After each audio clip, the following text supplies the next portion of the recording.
What is going to happen? I am taking IPOB to Abuja on the 17th of next month for my court case. We are with you, sir.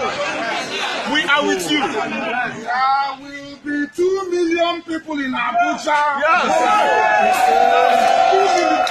I will be there. I will be there. I will be there with you, sir. I will be there.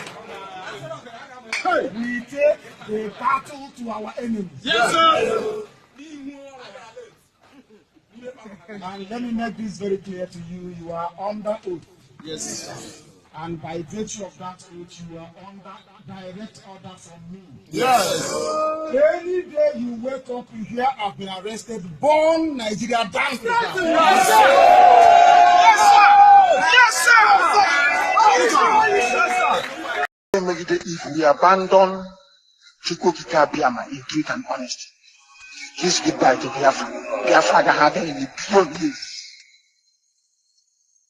You'll be only running around in circles. You can never come. It is the kingdom of heaven itself. You want to do something that is happening in heaven, on earth, for mankind to see and testify to the goodness of the Lord. You have to be of good courage. You have to be without fear in the face of your enemies. If you are without fear before your enemies will run from you. Rather than you running from them, your enemies will run from you. If you speak the truth always, regardless of the consequences, lies will run from you.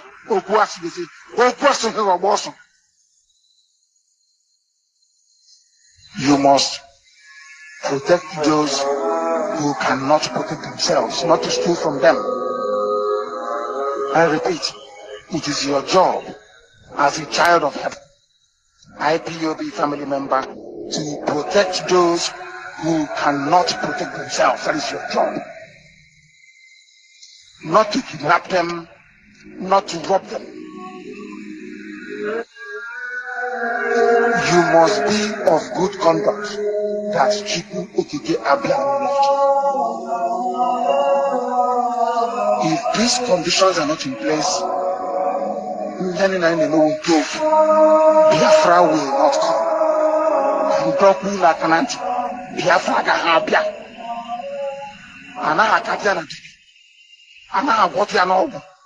Going to a native doctor, Dibianyanzu, cannot save you. If you want Biafra, and I am making an audition, it doesn't work. We don't believe in that rubbish. Chukwukika is our shield and our guide. We don't commune with darkness. I am warning all 17 commanders, all our commanders, we don't commune with the devil. We don't do audition. We believe in the protection that Chukwukika can offer.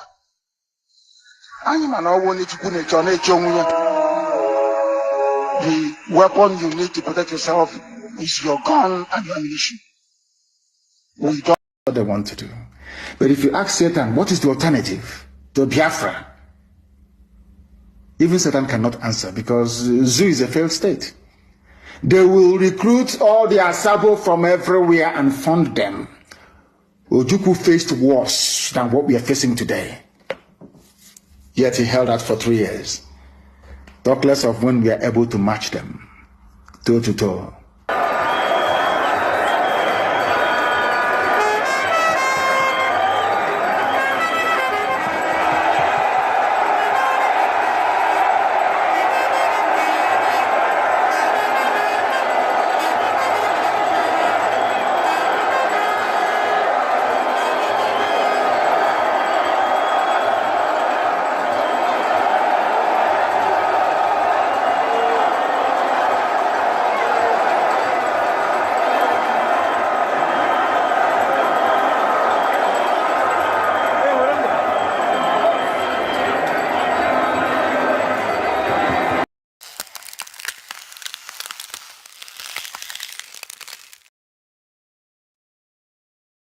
today from here, especially on a special day like this. That's Chukwokike.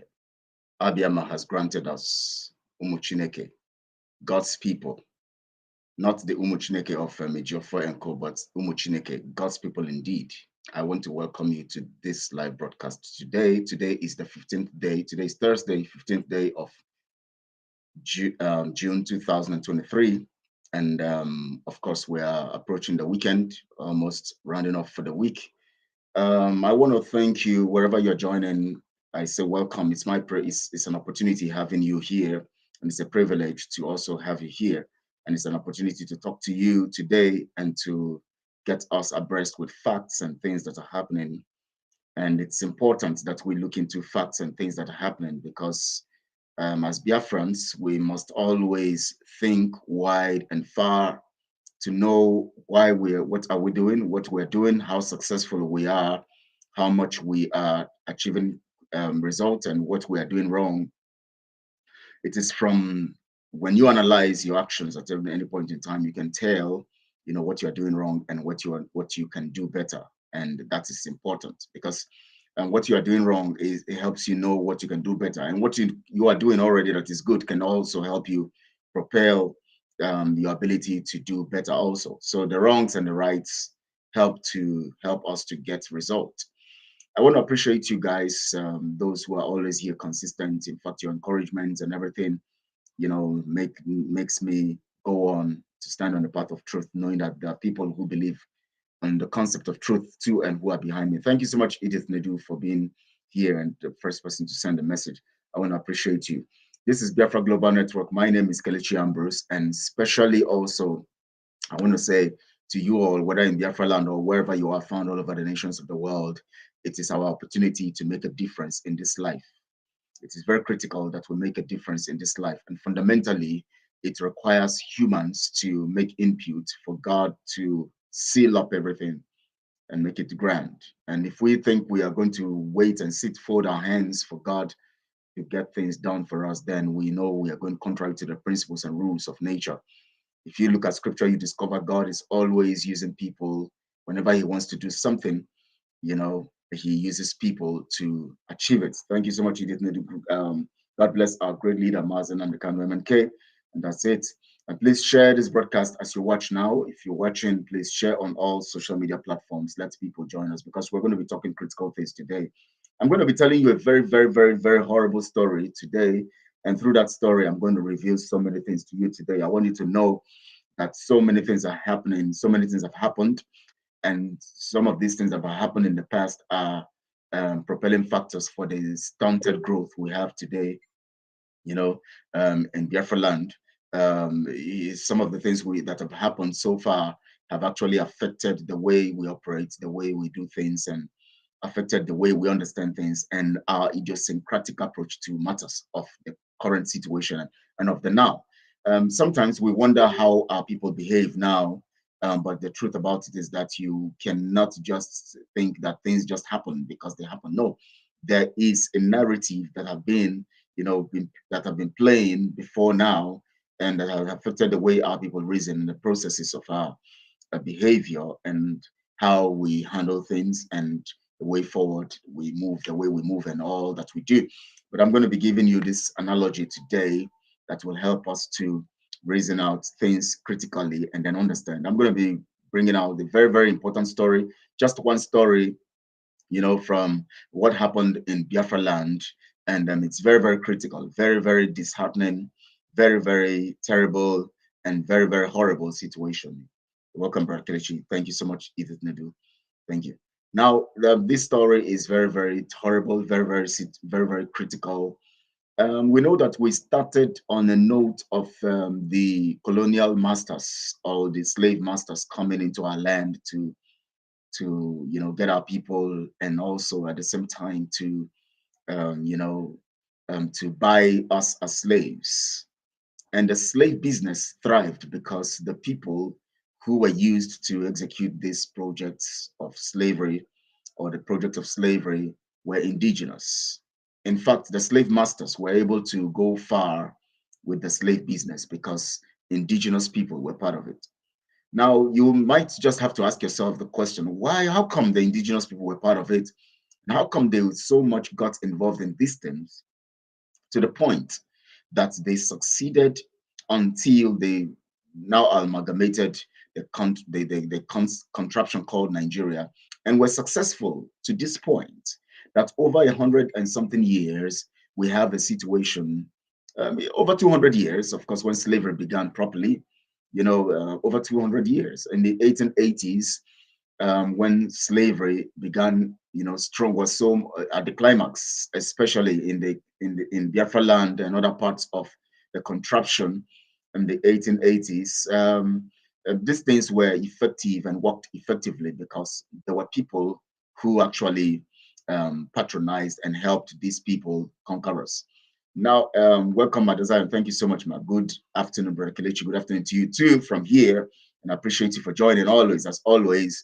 Thank you so much for your support and being there for this and standing on the path of truth and making sure that we do the right thing and also work in the path of truth. I appreciate everyone also who is on the path of truth here. I know lots of people here, and we have lots of people coming into the fold and the fold of those who are on the path of truth, and you are always standing. And you continue to stand by God's grace and helping us to achieve. I want to let you know that the best thing that can happen to you in life is to stand for something that is of truth. And when you stand for it, you become an icon in history. With time, you leave a footprint in the sand of time, and then you make a whole lot of meaning to lives and people coming. Now, in the 1880s, let me tell you this life story. The story I'm going to tell you now is a life story. Now, I want to ask you something before I go into that story. How come the slave masters were able to come in and get indigenous people, help them, secure their business of trade and human slavery, and all of that, human trafficking and all of that. And there was no resistance. The people allowed those that the slave masters have used or were using against them to thrive. And the business continued for years into the 1900s, from the 1800s to the 1900s, and on until even up to now. Ask yourself this simple question: how come these few people, even up to now, they are few, how come they're able to keep us subject to the slave masters? These proxy individuals working on behalf of the slave masters, working on behalf of Britain, how come they are able to do all of these things and they are succeeding, yet they are few? How come out of 120 million people as we have as of today, approximately anyways, or so or more, because Biafra, how come we have just few people doing the selling of human beings, trafficking, human trafficking, organ trafficking, all of these evil, they are able to succeed? Now, I want you to think deep, because we are known to be people who reason, and as human to reason deeply into these facts. Now, ask yourself, because before we go into this fundamental question of what happened in Biafraland, I want to give you a story, because it is one story. You will always remember this story, because if I begin to bring so many stories up, you might begin to forget the whole narrative and forget the essence of the narrative. But if in every broadcast, it will help you remember things so that you can have historical facts of the reason why we are here. And this horrendous situation, this terrible things that happened in Biafraland, especially in Akwapa, the place called Akwapa, in the 1800s, 1880s, it was Akwapa. That's that place called the island Calabar today was called Akwapa. Akwapa. It's interesting. Akwapa. That's Akwapa. So that's the name it used to be. Some people call it how to spell it now? AKWA-AKPA. Aqua. That's the name it used to be before it was called Calabar in the 1800s, in the 1880s, when the slavery was massive in that island called Akwapa, now Calabar. Now on that island, there was a man called Akiri, Chief Akiri. He was in charge of that island. I'm going to tell you the story, and I'm going to bring out an analogy from his activities and the evils that this man got involved in that has caused so many evil, you know. And of course, the meaning of all of this stuff, we will use these narratives to begin to understand the kinds of people we are and how we allowed ourselves to get to this point. When I look at the news, I hear of Black Lives Matters. I look at the news, I hear of you know, people talking about being free, and we want to be better people. We want to be accepted as human beings. We want to be treated as us, and all of that. It gives me heartbreak because I don't know, in this generation we're begging to belong. And of course, you look at the contraption Nigeria, you see that the Igbos or the Biafrans are begging to belong. And yet these people don't want you in their actions. They only want to dominate you, take what belongs to you. And yet they are stealing from you, and you are still begging to belong. It's a whole lot of strange activities going on. I've heard people talk about charms, juju, and all of this stuff. People being under spell, you know, Biafrans being under spell, and so many things. Yes, we can't say that there is no spiritual undertone to this whole stuff.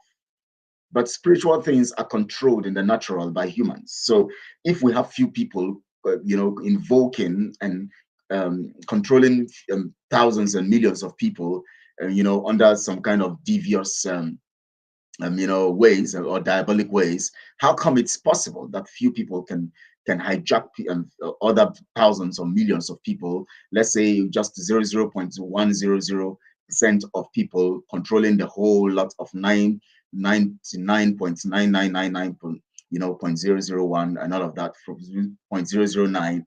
How can just that few people hijack a few people? I mean, a mass of people, you know, and control them?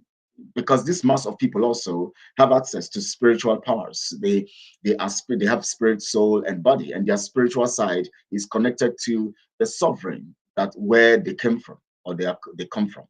You know, they come from, not came from, because there's still, you know, their source. So Biafra Nation, thank you. Good evening, Master Kelechi Ambrose. Thank you so much, my brother, for joining Biafra Nation. Biafra Nation, Biafra warriors and fighters. Yes, they are always here and available here also.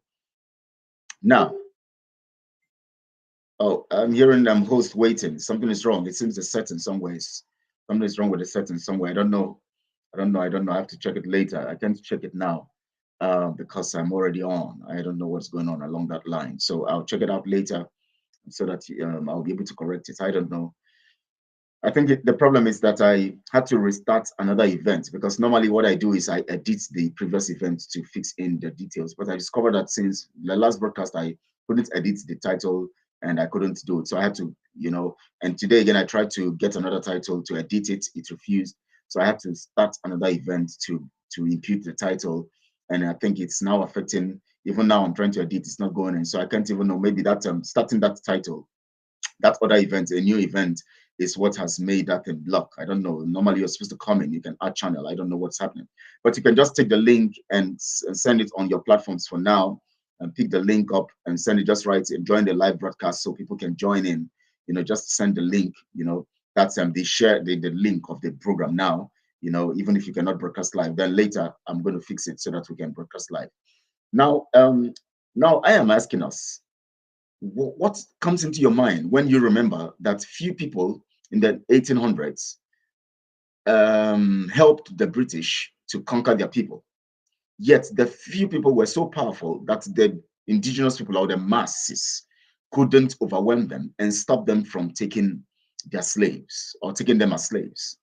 Now, majority of those who were sold as slaves were people who committed offenses, you know, commit offense one way or the other, or they are kidnapped, or they are, you know, stolen from their homes, because still kidnapped, either kidnapped or they committed an offense and they had to sell them off. These kinds of evil were happening, and yet the people could not resist the few who were helping the slave masters, to the point that the slave masters gained ground, came into the system, started effectively an administrative system, to the point that they now amalgamated the whole thing and called it Nigeria, and continued the business under the auspices of the brand name Nigeria.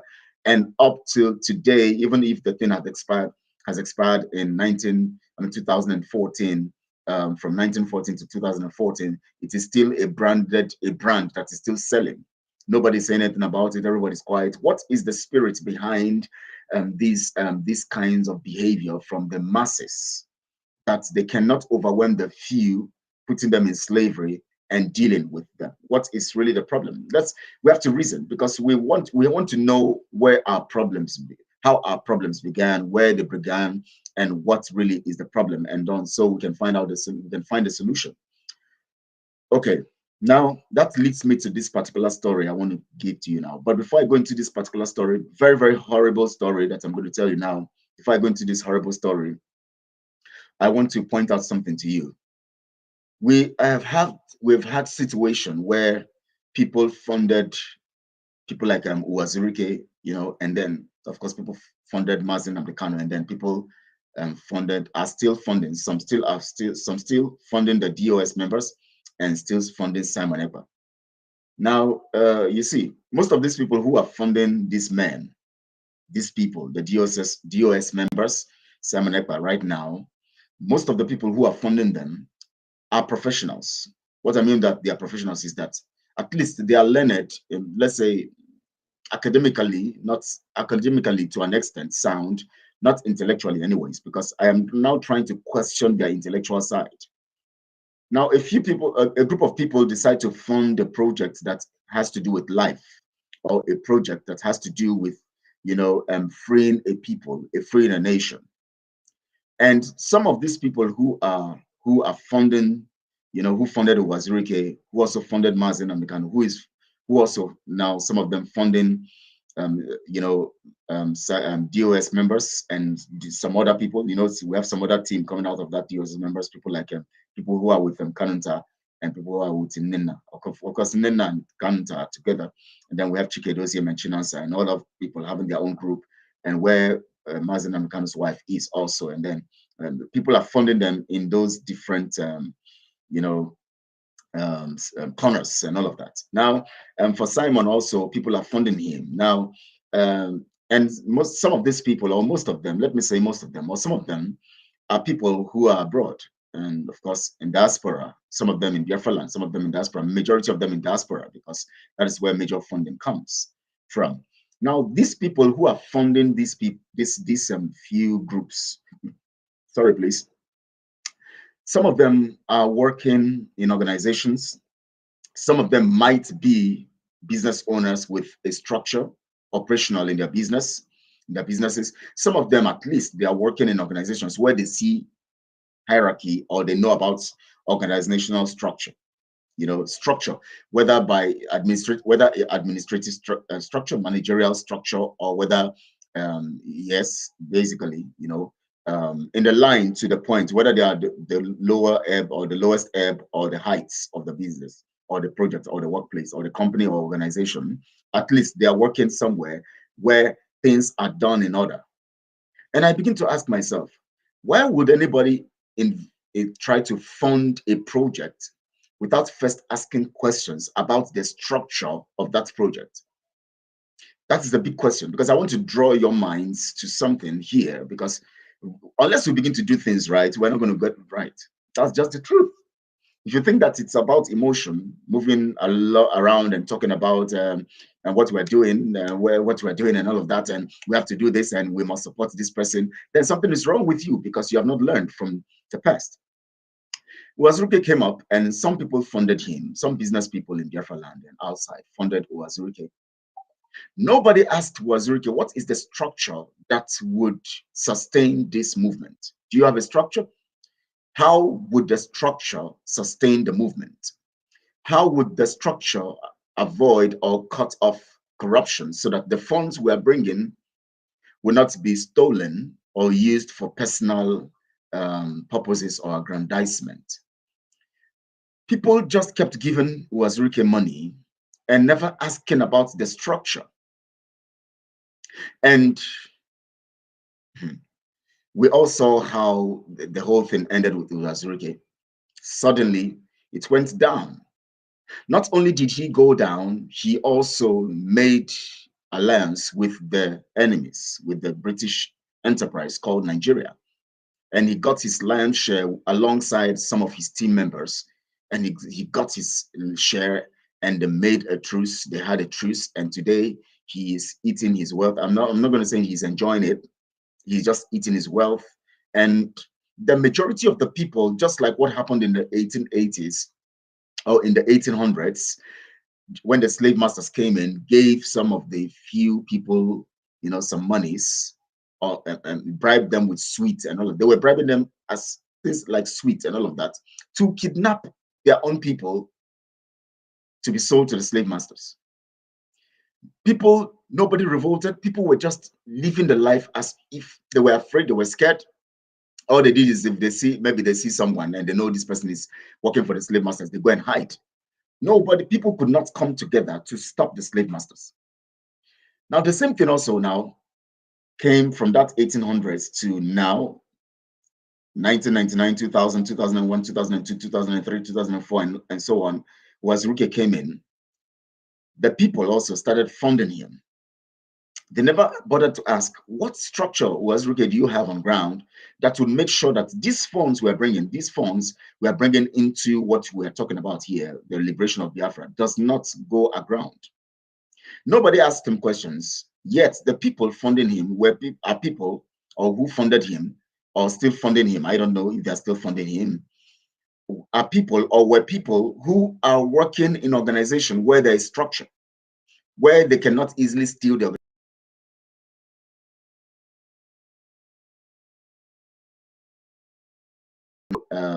that helps to, you know, I'm looking for a popular word, that checkmates these things, or that checks, that does these checks and balances in places that they don't know the knowledge they get from academia, or the procedures of, or the process of academic,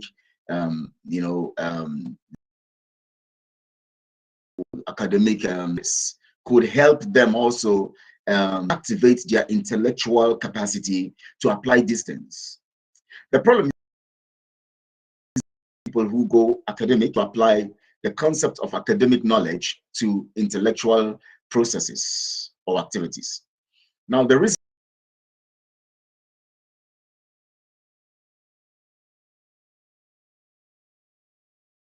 you learn else's intellectual. That means by standards, you get your information, you get academic knowledge from somebody else's intellectual property.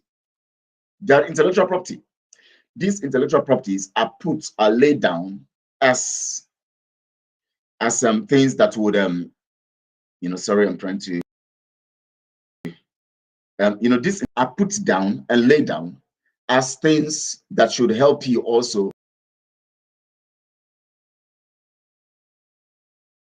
intellectual capacity. Do is that they go learn the property of those who have laid down these academic programs for them, but they are not able to exercise the ability to awake using the academic knowledge you have gained to awake intellectual ability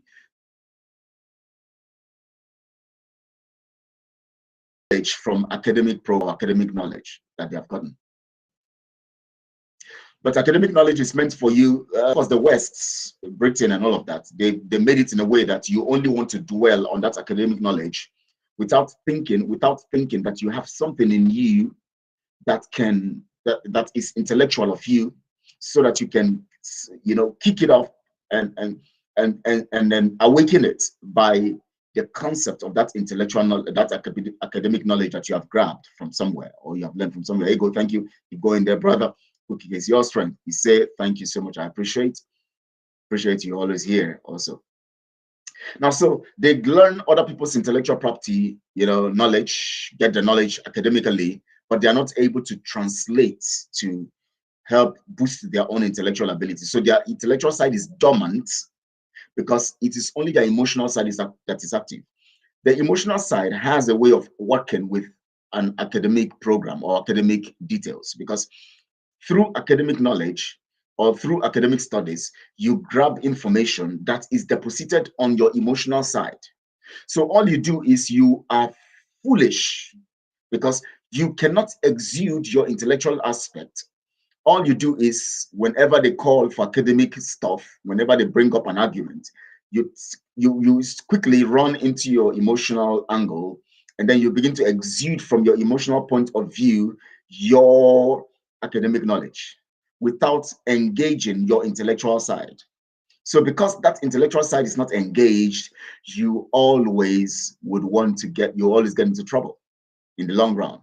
Just end up living life. That is why we have people like Wale Soyinka and all of these people in academias. They have this academic knowledge. They have grabbed so much information through all these processes, but yet they are not intellectual enough.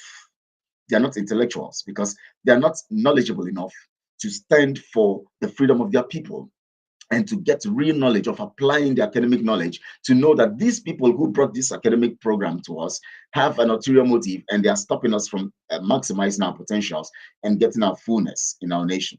So they keep fighting for something called Nigeria that the people who give them their academic program have designed, and at the same time knowing that this program called Nigeria is fraudulent, is not real for them to actually maximize their potentials. They keep holding on to it because they are stunted on their reasoning, stunted in their reasoning, yes.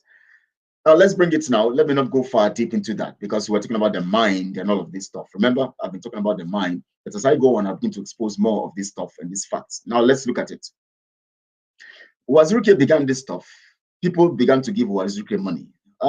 We're Biafra. Hey, we're fighting for Biafra. Take money. Hey, how much do you need? We need to buy this. Take money. We need to buy this. We need to do this. They gave him money. They kept giving them money. Nobody, and all of these people, as I said, who are giving Wazuruke money, never asked that question. What is the structure on ground that will make these monies we are giving to you not to be wasted?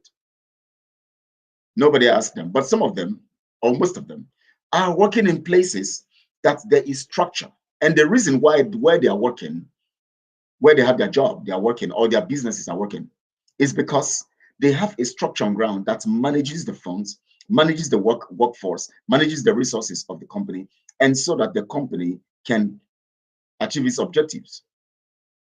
Anytime you want to achieve objectives, you need structure to achieve that objective or the objectives.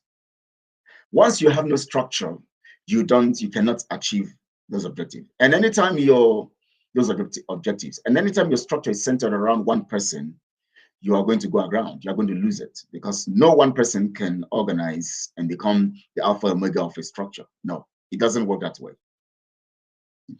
So you need a rule or a set of rules or a law or a bylaw that will guard and guide the structure you lay down so that no one person can hijack the whole process. That is what we're doing in accountability group, setting a structure.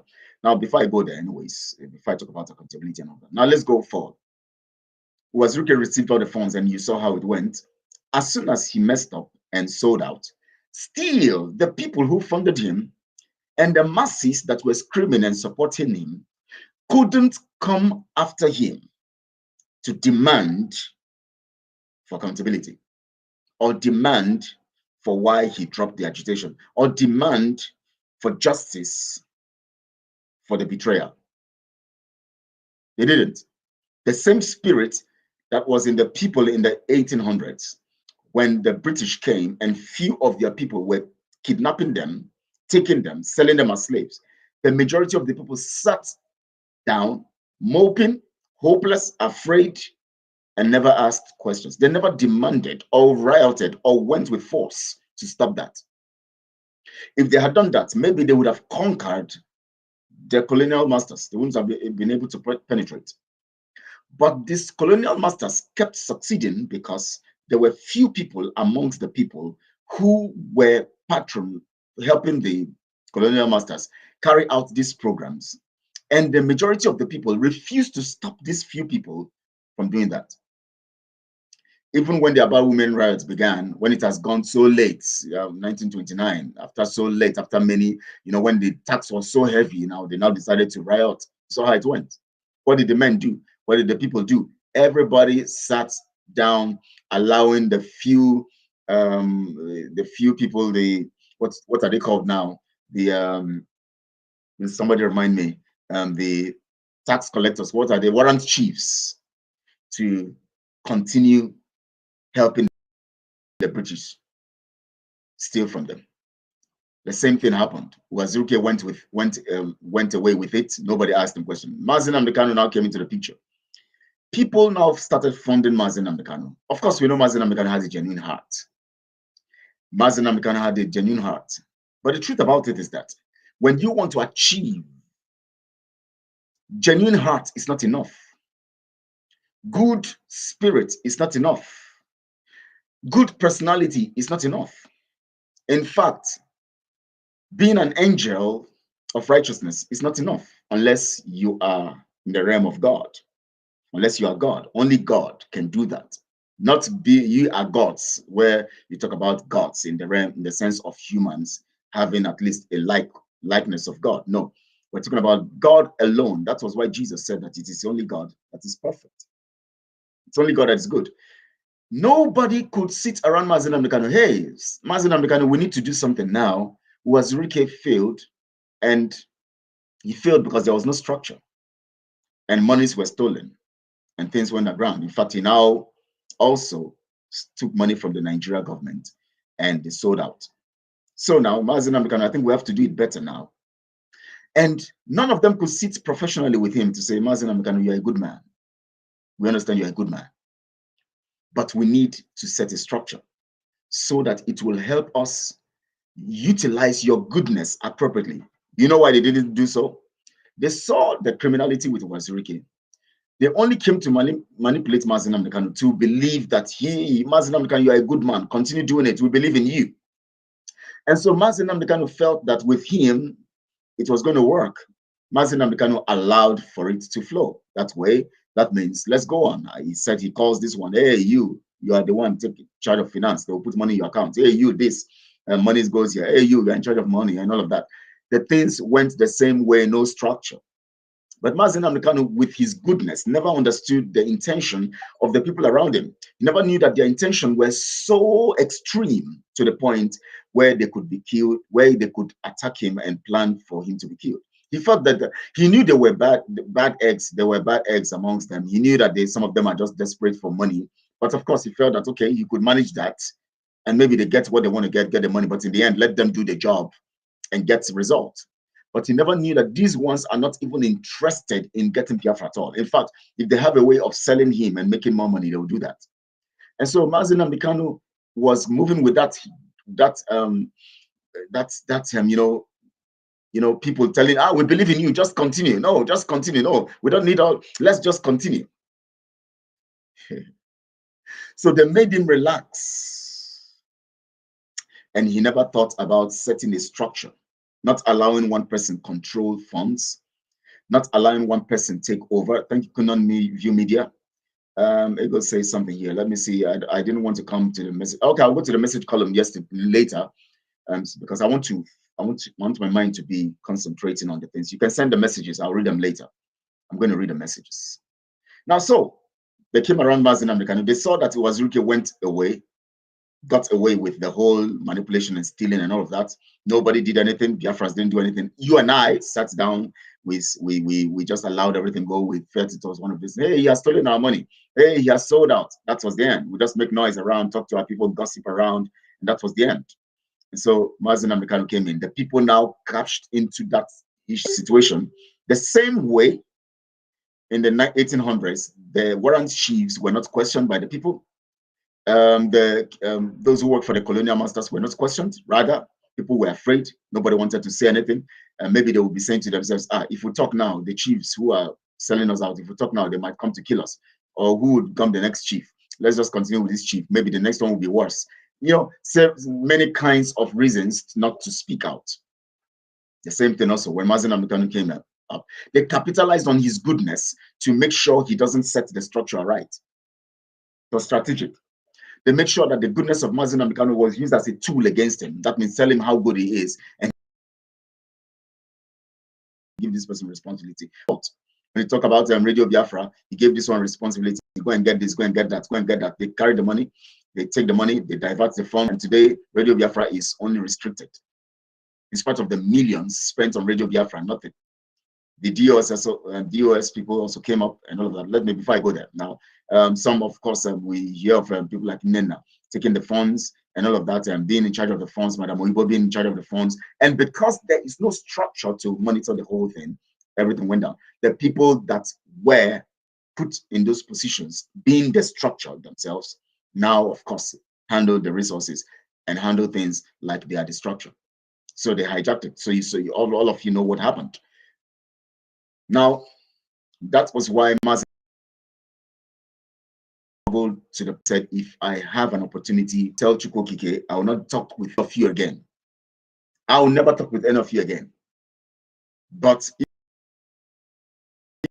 Elohim has called me with any of you, but because he has called me, I'll continue with the work, in spite of what you people have done, in spite of the evils you people have done, in spite of the work and evils you people are executing. But you never knew that worse were coming. But that just saying some stuff would make them, their hearts prick, you know, it will prick their hearts, and then they will now seem to place. But of course, know how human beings are.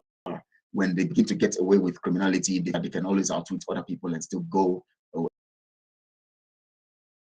and go away with it. So the same mistakes in the 1800s, the same mistakes in the year 2000 and something. Now it went further to now as soon as that happened, the DOS, after they have some of them in that DOS structure engaged in selling Mazin, the whole thing. Biafrans are normal. Biafrans are not normal because they will always allow anything to go. They will always things will just go. They just let anything go. Nobody asks questions. And once you steal their resources, once you defraud them, once you kill anybody, they'll just cry for that moment. They'll cry later. They might even be hailing you, like some people are still hailing, and some of them here now, hailing them. And so the Chikedozium and Co came in, and they started also collecting the funds. No structure, not structure. The money is in them. This one is, you will hear Kanunta will say Nina is the one in charge of money. You know, they have this way of sustaining that illegality or that malfunctioning, you know, system that sustains their personal greed and their personal desires. But they are working in places and organizations where things are working, where things are structured so that they themselves cannot steal. But they want to make the concept of IPO be porous so that they can steal from it. That is why they don't think of allowing the structure. That is why they don't think of allowing things to be well done so that it can stop them from stealing. It is not enough, as I said, to be a good person, but it is important to exude that goodness in you as a strength by setting up structural position that would bring the best out of that goodness in you and also help to curtail the excesses that are in you. Now, that is when Simon came in. I remember when Simon came in, we of course, we had a meeting, and I gave my, you know, my direct, you know, observation. That meeting we had in May or so, I told them how pained I am and how ashamed I am that we, in these years, we couldn't set structure, because I wasn't part of it before. So I was just wondering when it came to mind, and when I came to realize that Madam Uyibo said there was no money in the accounts, I became horrified because you know it was surprising. How can you mean that this IPOB was run like personal businesses where people just bring money from their own pockets and then just give out for anything? How come there was no structure that could manage things? That was when I knew that there's a problem. There's a huge problem ahead of us. That was when I knew, oh, no wonder Mazi Nnamdi Kanu is struggling. No wonder he said something like this. No wonder he said that. Because the people kept him believing in his goodness and in himself, and kept his mind away, making him feel that he can always, the structure is around him. So he doesn't need to believe, you know, set anything to manage anything in that way. All he needs to do is appoint people to do some stuff for him, and the thing will be done. So, but you know, so Simon now came up, and I remember in that meeting, I told Simon and every other person on that ground, I said, I am very ashamed of myself that as Biafrans, as intelligent as we say we are we have allowed ourselves to be fooled, and to be so foolish. We must set the right structure. I now gave a very comprehensive pattern to how we're going to structure this thing. And of course, according to us, Mazen Amdekano said initially that he wants the women to handle the, resources. The sentiment also came in, okay, the so-called Umwada should be the ones to be in charge of finances. And I said that, and I told them that for that finances, we're going to have 3 women or 4 women who are not linked in different states. Not in Europe, in America, different places, not in one place, who are just, somebody just brings his clique and puts, no, they will be different from one another. They will not be friends as if people who are, what I mean by friendship. That means we do business together. And then you must have a central design that will make sure that even when they append their signatures, there's still a check that will help to know when money goes out of that account and how the money goes. When the money leaves that account, where is it going? And I gave a great analysis, and Simon said, yes, that's what they're going to do. And in fact, that's what they're going to do. And that's what he also has that in mind. I know he doesn't have that in mind. He didn't even think of that.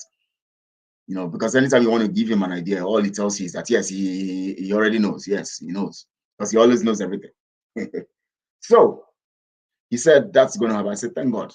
And of course, the way he had been talking, he had been talking and supporting sit at home, saying there will be no Anambra election and all of this stuff. I felt this guy should be genuine. So I think we are going to hold him by his word. So when he said yes, it's going to be adopted, I said good. So the women also, I believe that the women would have taken that and they were working with that, not knowing that the women weren't working with that. But anyways, along the line now, here we are. We still don't have structure on ground. Now let me go to the main story so that we can now begin to look at these things in perspective. Now I talked about a particular situation that happened in Akwapa. Akwapa is today's Calabar. In the 1880, in the 1800s or 80, let's say 1880s, it was when the climax of this slave trade, when that Akwapa's seaport was booming. And the booming is not goods and services, but humans who now became goods and services. So there was a particular chief, who was in charge of that island, and that is the current day Calabar. Now, Chief Akiri was a radical man, helping the slave masters, kidnapping people, selling them out, and was doing so many atrocities. Had people working for him as the chief of that island, Akwapa, which is today's Calabar. Now, Chief Akiri, this is a true story. It's not a formulated one. It's a true story, that happened in that place. Now, Chief Akiri had many wives. And in the midst of the many wives, he had teenagers also who were his wife. Is that surprising? Now, if it surprises you, let's go further in the story and let's see how more surprised you'll be. Now, remember, he had teenagers and children as wives. Now, let me give you something here. Let me tell you something. Let me make you the reason here. Did you know that the reason why he was able to sustain that lifestyle in that cultural, traditional belief or that cultural mindset, that they allowed him to continue with that, was because maybe as in that period, in that time, they would have said, well, he's the king. The gods want it so. There was this sentiment that were connected to the actions of some certain people at a particular time that made people not to revolt and fight against injustice and evil. So that was already in our gene. So now have you discovered that now? Are you discovering it? But the fact that that king had children as wives alongside teenagers, and then of course other women, as long as he had that error, people should have questioned him and revolted, but nobody did that. That means there was a kind of justification given to his action. and that justification comes from a particular narrative, whether cultural or traditional. So you see where our problems began, or our problems have been. You see why we do the things we do today, because there is a particular narrative in our DNA that have been sustained over the time, the years, hundreds of years. Now, Chief Akiri, at a particular time, there was this 7-year-old girl who is one of his wives. One night, he grabbed her and took her away. Of course, as his wife, he started having sex with her. The 7-year-old girl became pregnant at 7 years. I'm telling you a true life story that happened in Akwakwa, Calabar, present-day Calabar. It was Akwakwa then, in the 1800s. It was Akwakwa. It was called Akwakwa. Now, this 7-year-old girl became pregnant. People were hailing this man. They were still praising him. He was still the king. He was carrying out the activities of kidnapping people, selling them to the slave masters. Things were still happening. Nobody revolted. Nobody talked against it. Nobody fought against it. And Chief Akiri was having his way. The 7-year-old girl was going through that hell. She was not sent to school. She couldn't go to school. She couldn't do the things she needed to do and all of that. She didn't enjoy her childhood. She just found herself becoming a wife and being, having sex with, the king, the chief and all of that. She became pregnant for the chief at 7. Nobody fought against it. Nobody dethroned the king. Nobody attacked the king. Nothing happened. They were still praising him. He's the king. The narrative is that the gods, maybe it's the gods. The gods have given him that. And the small girl is the price for what the gods have allowed. And maybe that's the narrative then and all of that. But there's so many things, whether he has subdued the people, the people can no more speak of their own and all of that. So we know that something is wrong somewhere. That is fundamentally wrong, that made the people keep quiet and allow that stuff. Now, that little girl's name was Mumsy. M-U-M-Z-I, Mumsy. That's the good name of the girl. Mumsy became pregnant, and then at 8 years, 4 months, Mumsy gave birth to a baby girl. At 8 years, 4 months. In Biafraland, Akwakwa, current-day Calabar, the chief got away with the criminality. He got away with everything. He received ovation and all of that from the people. It was so massive. The people praised him. The people were so excited about him. Oh, he's a chief. He's the chief. The chief of Akwakwa, current-day Calabar. He did all of that, and that little girl gave birth to the child at 8 years, 4 months.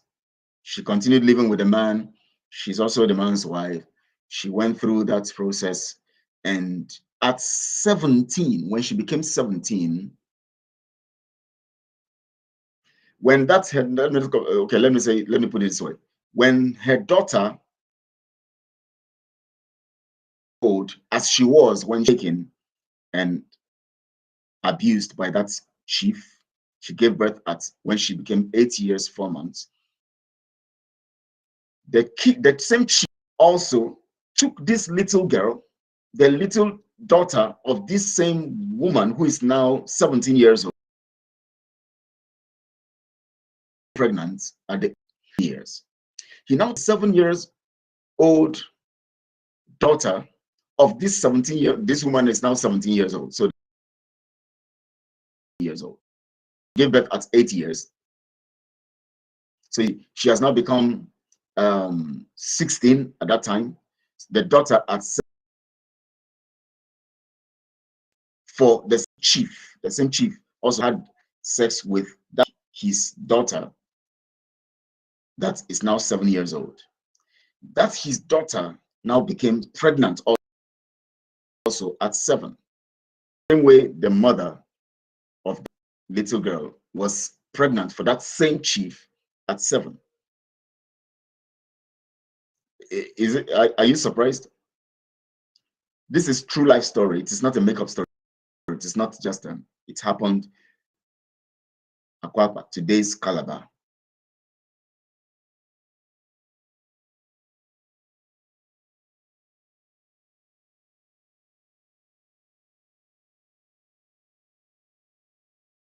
The little girl, the little 7-year-old girl, became pregnant, just like her mother was pregnant when she was 7 years old and gave birth when she became 8 years, 4 months. Gave birth when she was 8 years and 4 months. The little girl also now gave birth when she became 8 years, 8 months old. So mother and daughter became pregnant at 7 years old for one particular chief that is in Biafraland. Nobody, he lived for another 7 years to impregnate that little girl. He was still the chief. His throne was maintained after that atrocity for another 7 years for another atrocity to be committed. The throne that was maintained for another 7 years was sustained and enthroned and was sustained by the people, not by him. Because if the people had come against him massively and maybe dealt with him and demand justice for that little girl, they would have got him out of the throne. But he was able to sustain that throne, or to stay on that throne, to sit on that seat, because the people allowed him by sustaining him. So mother became pregnant. A girl became pregnant at 8 years old. Gave birth at 8 years old, 8 years, 4 months. When her daughter became 7 years, from the same chief, also the same chief took that daughter, impregnated the daughter at 8 years, 8 months. That same daughter became pregnant and gave birth at 8 years, 8 months. The same chief was also exonerated. He was hailed and praised by the people. He continued as chief. He was still helping the slave masters kidnap people and sustain the slave trade. Nobody did anything to him. Now, the big question here is, how come thousands and millions of people never did anything about such injustice as at that time? What is the reason behind this particular narrative playing, just like what we have right now? A few people, politicians, and some criminals who claim that they are fighting for Biafra freedom, steal the resources of the people, rape, kill, maim, commit lots of atrocities. Everybody still sits back and allow the abomination to continue. In fact, people still fund the abomination. People still support the abomination. And when you call for things to be done well, the people fight you to sustain the corruption. Now, I just want you to reason along the line of this story, because this is the key story for this particular broadcast. Because we are going deep into the message in this particular story. Chief Akiri, the chief in charge of Akwapa, today's Calabar, in the 1880s, impregnated a 7-year-old girl that he took as wife, as one of his wives. That girl gave birth when she became 8 years, 4 months. When the child of that 8 years old girl became 7 years old, she also was taken by the same chief, Akiri, and impregnated and became a mother at 8 years, 8 months. The mother of the little girl now became the youngest grandmother in the world till date at 17 years old. She became the youngest grandmother till date. the youngest grandmother in the world. That's the record. That is a horrible record, but some people will see it as an achievement. Now, ask yourself the question, how come that such evil goes on in our midst as Biafrans? How come we have evil going on? And yet, because that chief, as at that time, was still hailed, was still permitted to continue on his throne, to continue to rule the people, to conduct his evil, helping the British to kidnap and to, in that seaport, then take people away as slaves and all of that. How come he succeeded? Some of you might say because he had juju. He was using juju against the people. The people became afraid of him. The people were scared of his juju and his influence, and so they didn't want to go against him. That might be a good point. Now, if he has juju that gives him that ability, how come the people themselves cannot also? Because the people are major. There are many.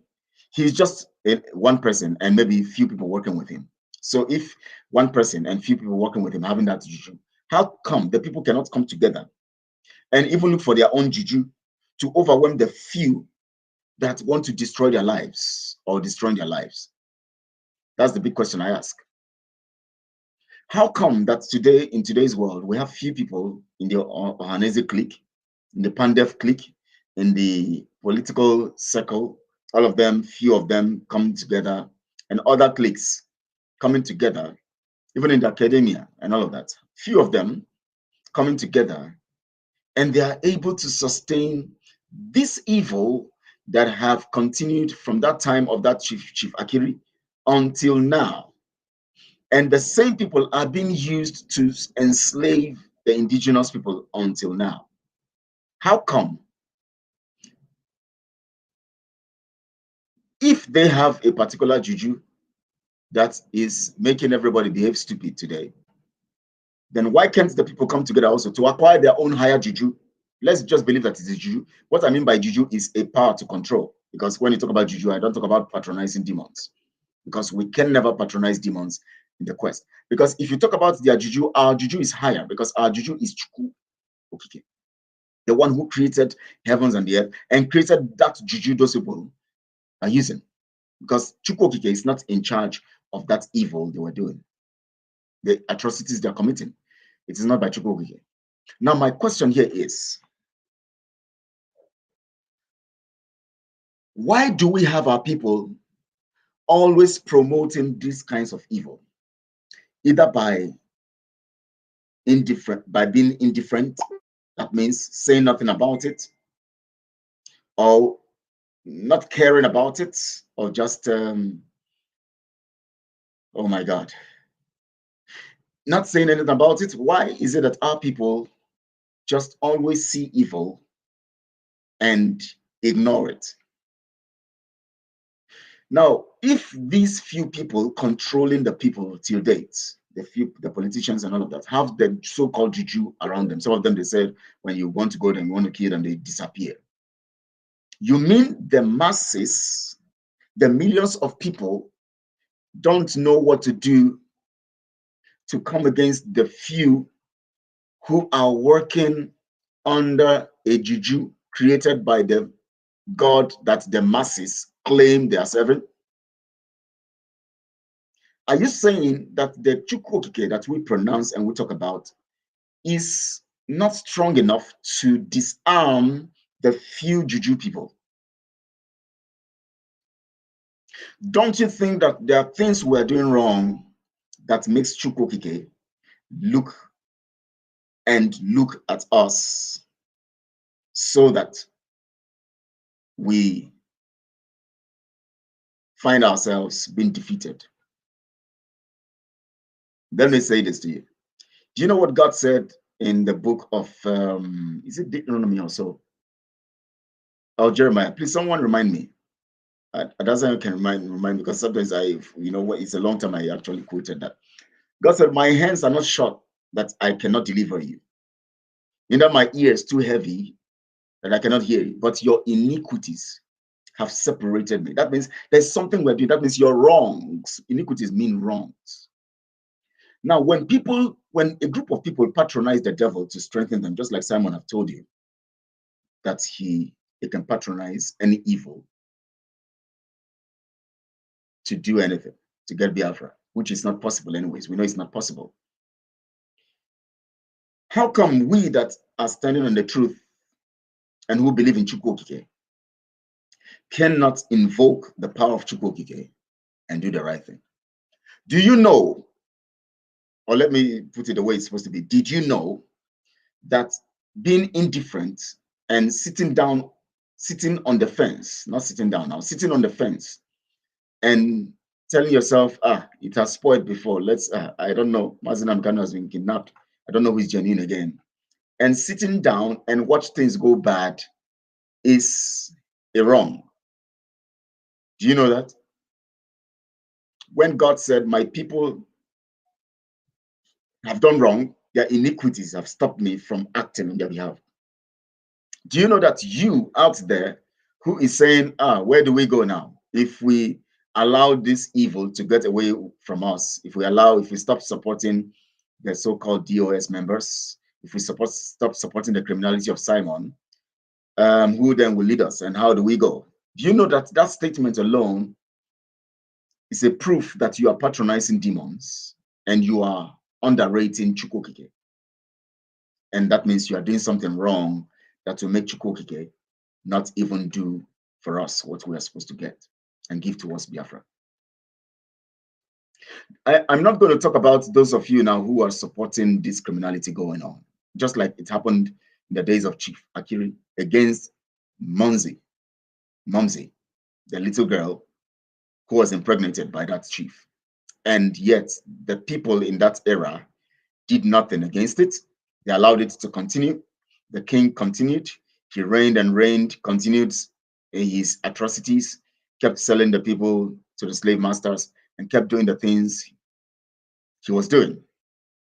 Isaiah 59. Yes, it's Isaiah. Thank you so much I want the people to check that scripture. Isaiah 59. Maybe I should read it. To you. I don't know if Adazion can help us type it on the comment section so that people, those who find it hard to open their Bibles and read.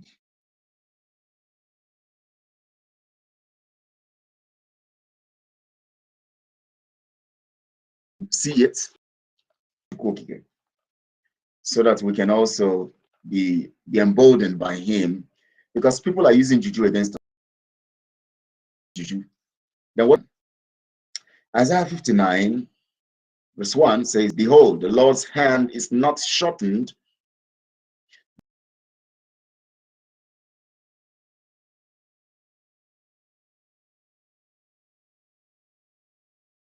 between you and his separated, and your sins have hid his face from you, that he will not hear. For you are defiled with blood, and your fingers with your lips have spoken lies. Your tongue had muttered perverseness. None called for justice. Oh my God. Now look at that verse 3. Verse 4.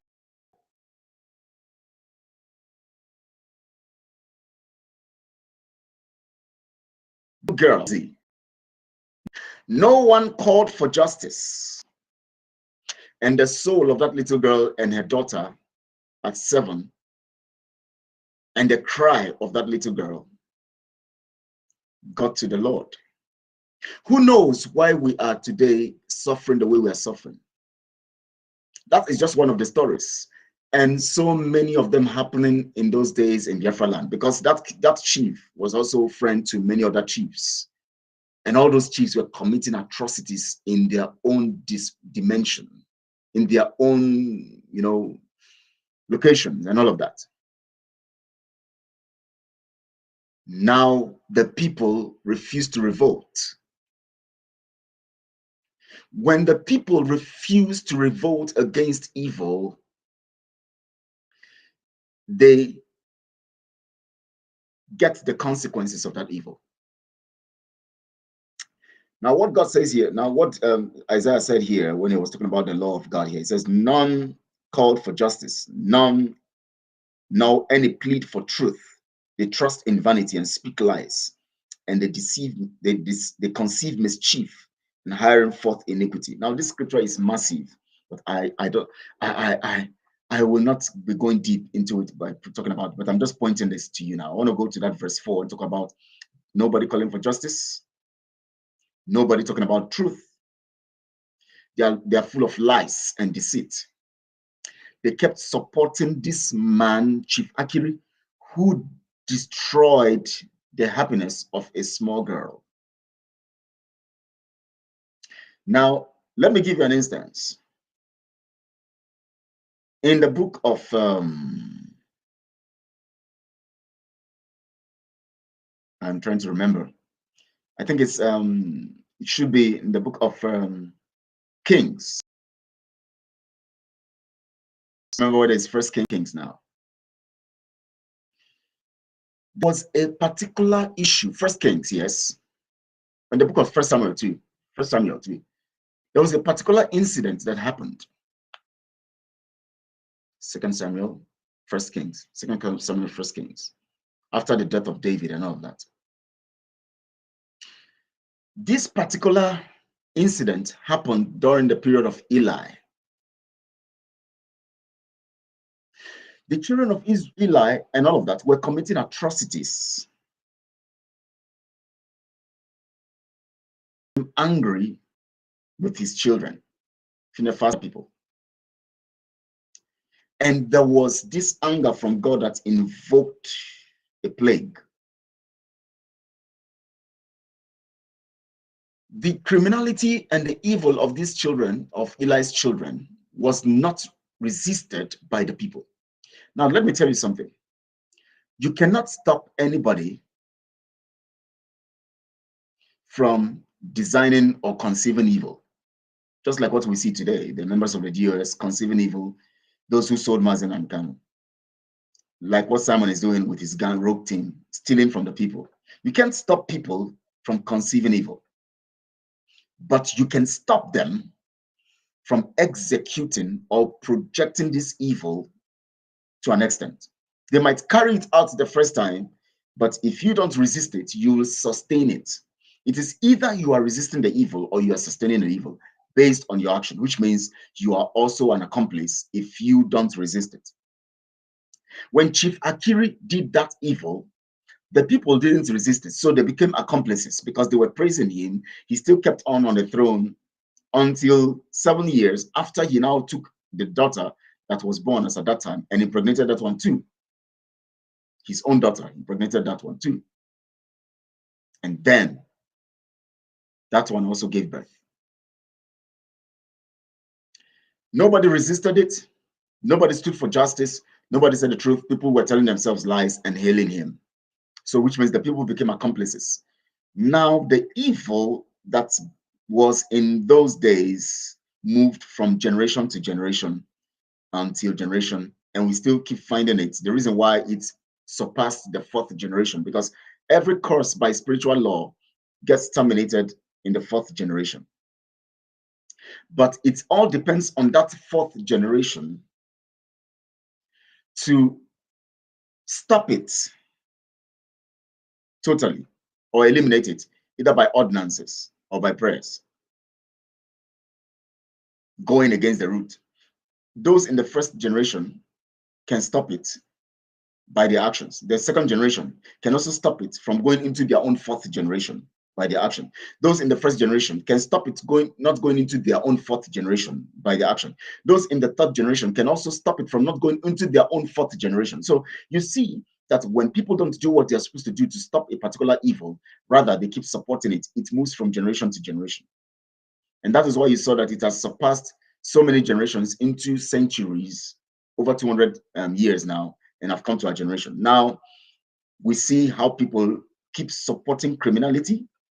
Obviously, we know that from the actions of the members of the DOS, some of them have hand in the selling of Mazen and Kanu. No, some people are still supporting the criminality. Some people are still hailing them. Some people are still claiming they are supporting them or following them. Accomplices. So the curse now moves to the next generation and must be sustained for the next 4 generations, except people do something about it. Simon Ekpa comes, and today the ESN is divided. They're killing themselves. Lots of things are happening. And this is now bringing about another curse.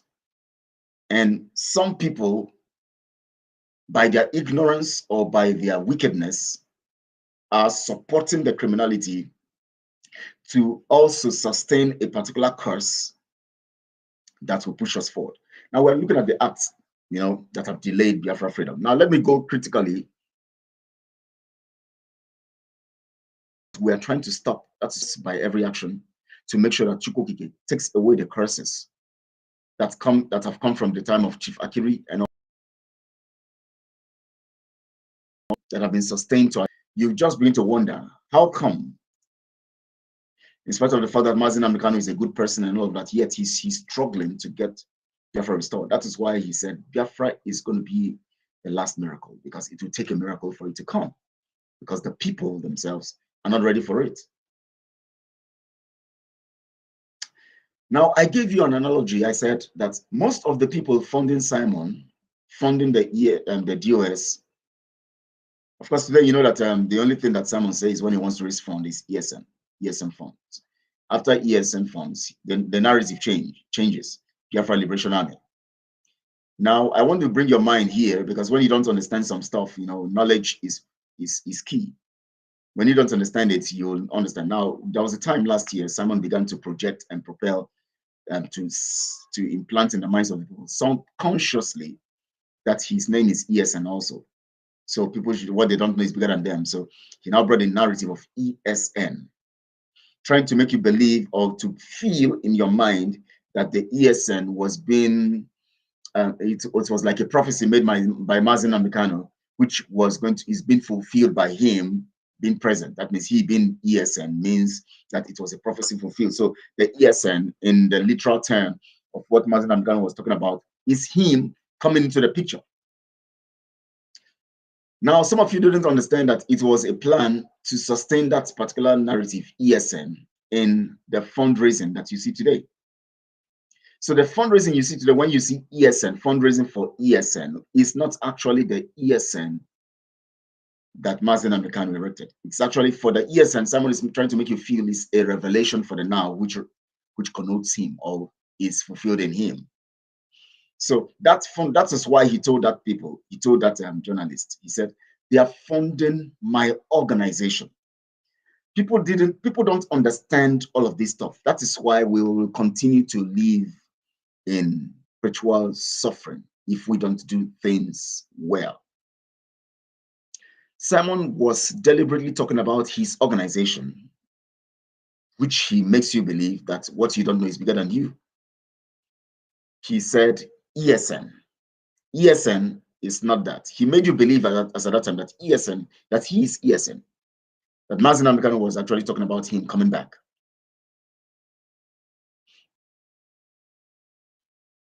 Somebody, good day. I'm sorry I came back late. All right, good. I'm not looking at the message column because I want to first give out the whole thing in me, then I'll go to the message column. I'm going to read the messages one after the other to see what you have there, to be sure.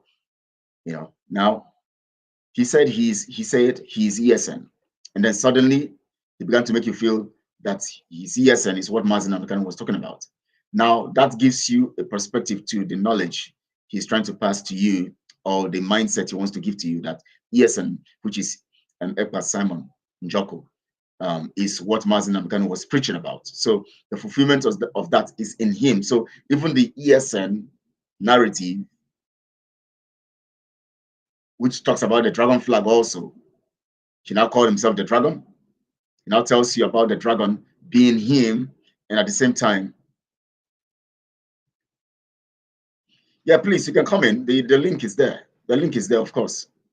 Oh, so it's you here. I didn't know it's you. The link is there, of course. I don't know. The link is there. Why not click the link and come in? I don't know. So now Yes, thank you, Ego, the manipulator. He now called himself, as soon as he began to talk about calling himself ESN, that the Mazen Namdekan was talking about him, the ESN, he now began to call himself the dragon. So that because the dragon and ESN go together, when Mazen Namdekan formed ESN, and the dragon flag was supposed to represent the image or the doctrine of ESN, he also called himself the dragon. So that you can see that he is not, Mazen Namdekan is actually not looking at these people. He was only looking at him coming to the picture and redesigning the whole thing. And that's why he said he's bringing a new dimension. So he tried to paint another narrative to this whole thing, making you believe that the new dimension is about him being the ESN and being the dragon. So following him and investing in him becomes the program, so that he now begins to take your funds and begin to do it the way he feels, knowing that according to what he's trying to make you believe from ESN and the dragon puts forth and says ESN fundraising. He's not talking about the ESN that is there, because he has already projected in the that he wants to deceive is him, and him being the dragon also, as he has said it, that he's called a dragon, you know, being the fullness of that. So you must give him the,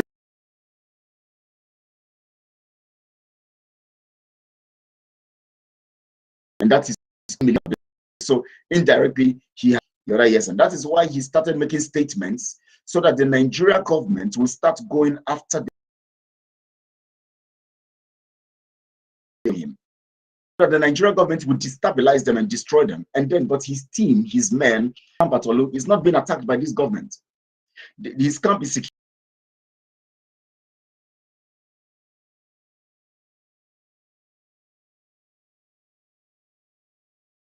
That is where it's happening and all of that. So you see now that the concept,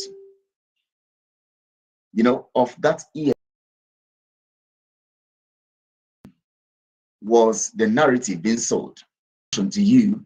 And let me tell you, the plan is, when he called himself ESN and said he's the dragon, indirectly, he's saying that the whole concept of Biafra has been given to him, because the dragon flag being lifted was interpreted by Mazen Namdekan to be the beginning or the last lap to the concept of freedom, the last lap to the freedom. Flag is him, that he is the dragon, that the ESN Mazen Namdekan was talking about, Mazen Namdekan was indirectly referring to him, Ekpa Simon Njoko. And so he now makes you invest in that name, that organization, which his name represents, Ekpa Simon Njoko. And then he uses the money to begin to now get some of these people who are working in the ESN Mazen Namdekan established to his side. And those ones that refuse to come to believe and swear oath under him and do what he says, he now calls them criminals. And then he now begins to make statements so that the Nigerian government begins to. That is why talks with one of them, they tell you, Simon and Azuka will tell them, please send us video of your camp. You must send us video of your camp, and that video of your camp must show you.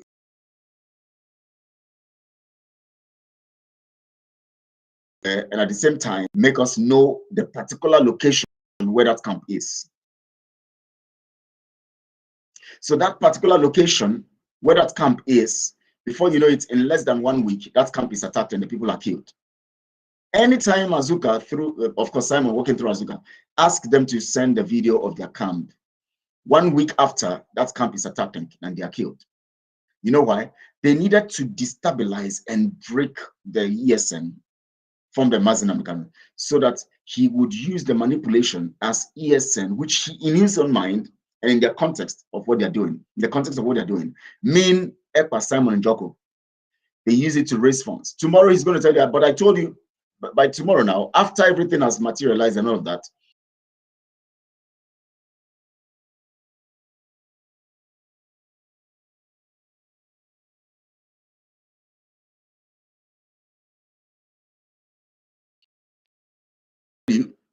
that ESN, that his name is ESN and that he's the dragon.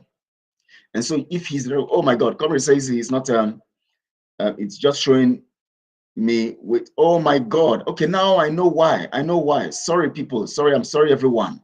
Now I know why. Now, because I started another stuff, the link, I think I remember now how I'm going to copy. I have to copy this link and then forward to, okay, I'm going to use, because my WhatsApp is not on this laptop. I don't know why my WhatsApp is not opening. So I'm going to open, and I'm going to go to Messenger now.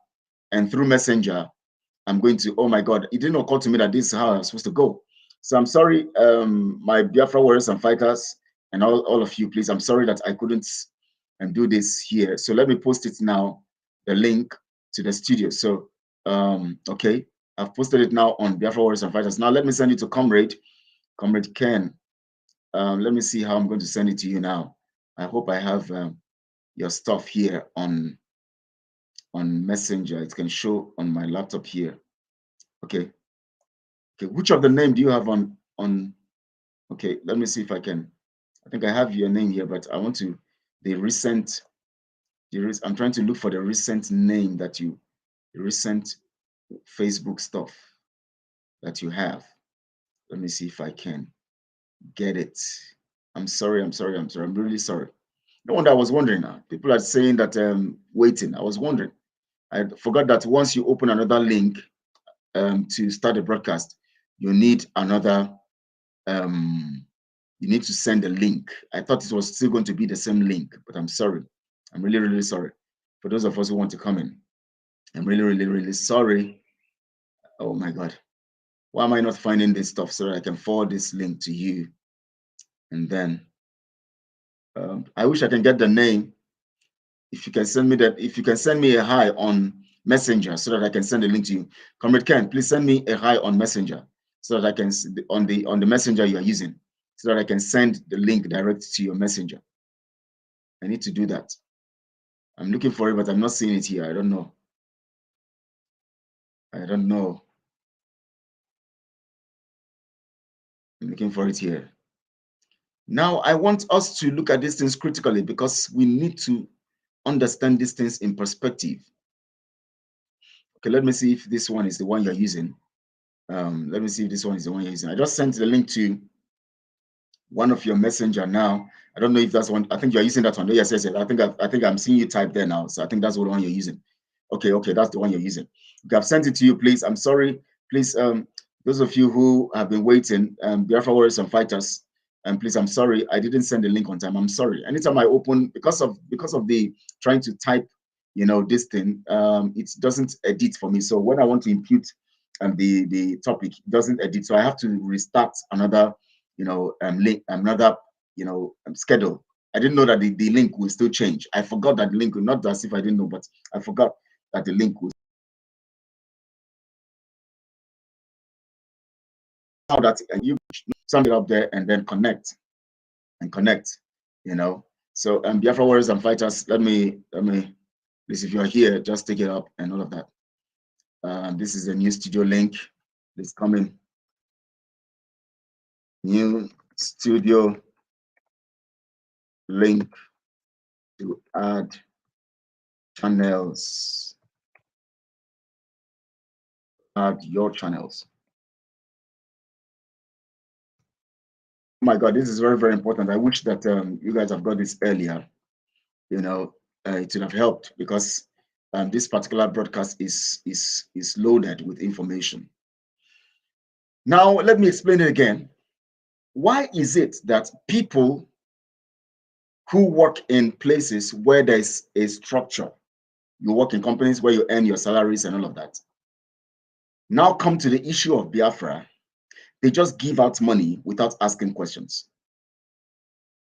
Wazirike faulted and did all the criminality, they still took money and started giving out. When Mazina Megano came out, they now sweet talk him so that he doesn't set a structure so that every money that is contributed goes into the drain.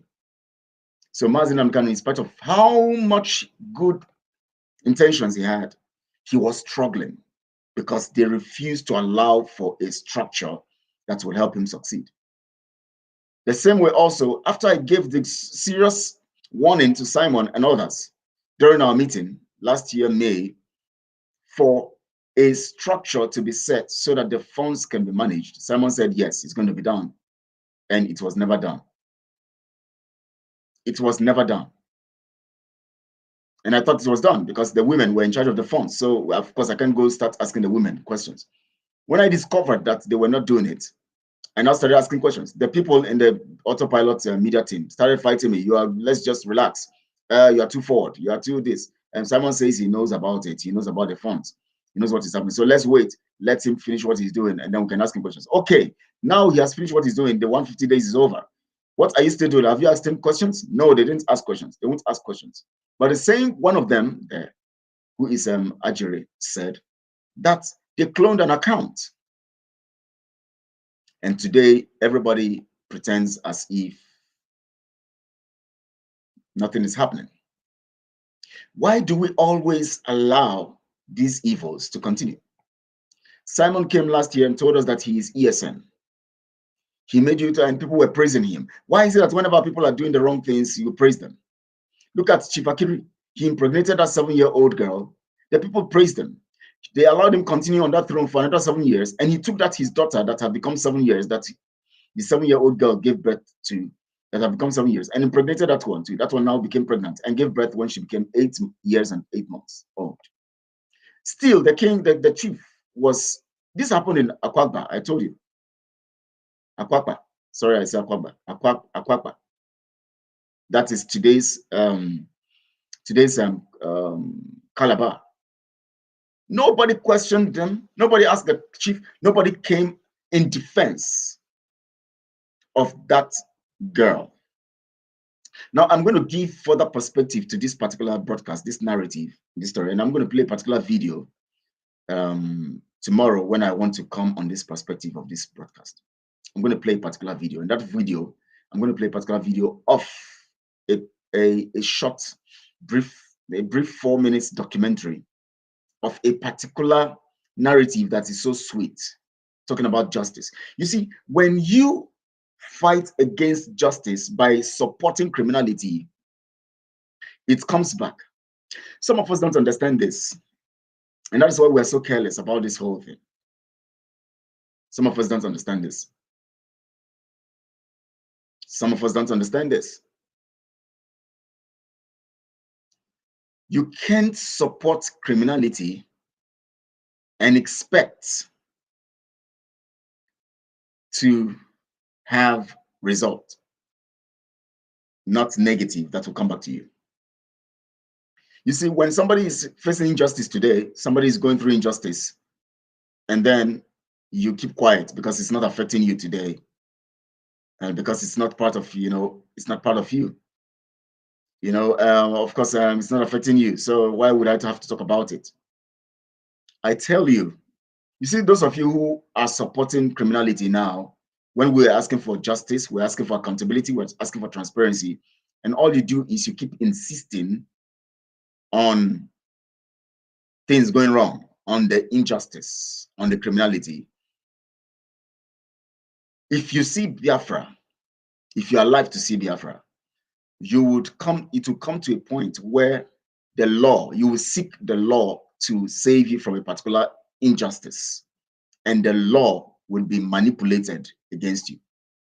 It will happen. It will happen. Whether you will be shortchanged, or you will be bastardized, or you'll find yourself in a criminal situation, or even if it's a civil situation, you will still be shortchanged. The law will work against you. Somebody will corrupt the system to indict you. Because you know why? You supported criminality. You patronized criminality. And that's how it works. Except we begin to do things right. And that is why, under the auspices of the Accountability and Transparency Group, we are standing very, very, very tall to make sure that everything we do is on transparency and accountability. Make sure that we set the structure so that whatever money comes in or whatever that's abused, That's what we've done. Comrade, sorry, I don't know why I didn't. I thought I didn't remember that. Yeah, Kelechi, no problem, no problem. I came back late home, so because the title say I struggle, so I had to open another one, not knowing that the link changes as soon as you open another. Yeah, there's no problem. I don't know if you've been hearing. Yeah, I don't know if you've been hearing the details of this broadcast because I made mention of so many things, and I'm looking at critical situations. Yeah, I just joined the program now because I just came back home now. And okay, so let's hear you, please. Go on. Yeah, good afternoon, everybody. I just came back home now, and I just joined your program now, so I've not been listening. I started listening when I wrote you to ask you if you can add me up. So because I was very busy today. Okay. So I'm just greeting everybody, and you are all welcome. And we thank you for being around Kelechi all the time, supporting him for his program, because here we tell the truth and say it how it is. So thank you very much. Whenever you need me for something, then I will just come up to talk to our people.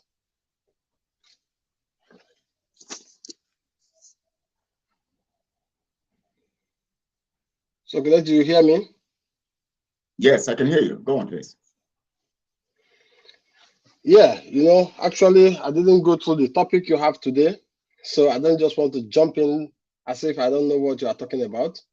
So if you can just give me some little hint. Now, I gave an analogy of a situation, an event that happened in Biafraland, Akwakpa, especially. Akwakpa is in the 80s when one chief, Akiri, impregnated a 7-year-old girl whom he took as his wife, and of course had other children as his wives, and of course some teenagers and all of that. So that little girl, 7 years old, became pregnant and gave birth to a child when she became 8 years and 4 months. The name of the girl is Mumsy. She became pregnant, she gave birth, and then that chief was allowed to continue on his throne. The people, nobody revolted. The evil was not fought against. Everybody just seemed to not be concerned. It's not my daughter. It's not my family member. The king is so strong, and the king is this, that, blah, blah, blah. So everybody, the same spirit we're finding today in Biafra. When things are going wrong, nobody wants to say anything. People want to continue. So that same little girl that was born became 7 years old. The same chief, Akiri, took that same 7-year-old girl, which is his daughter now, impregnated that one also. That one also gave birth when she became 8 years and 4 months. So her mom became, at that time, became 17 years old. Her own daughter became a mother at 17 years old, and she became the youngest in the world, the youngest grandmother.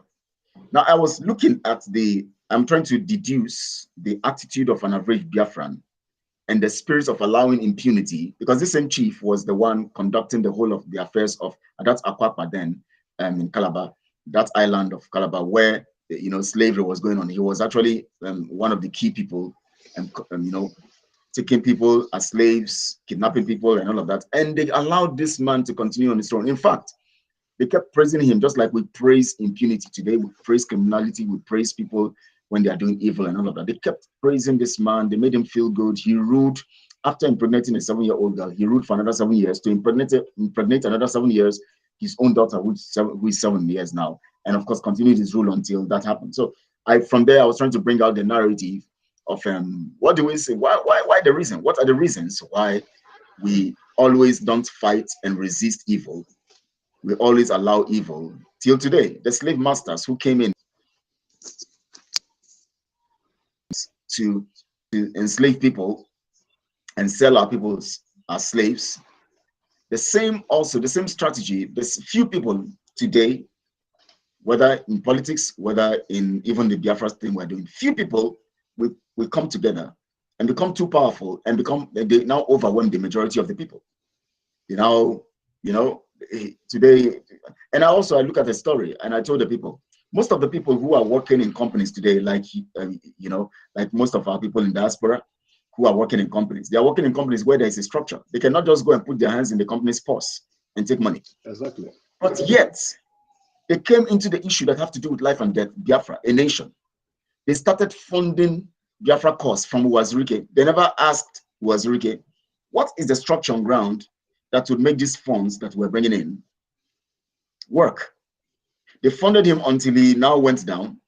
They also now came in and funded, they now funded Mazen Namdekano and capitalized on his goodness as a man to refuse to advise him to set a structure.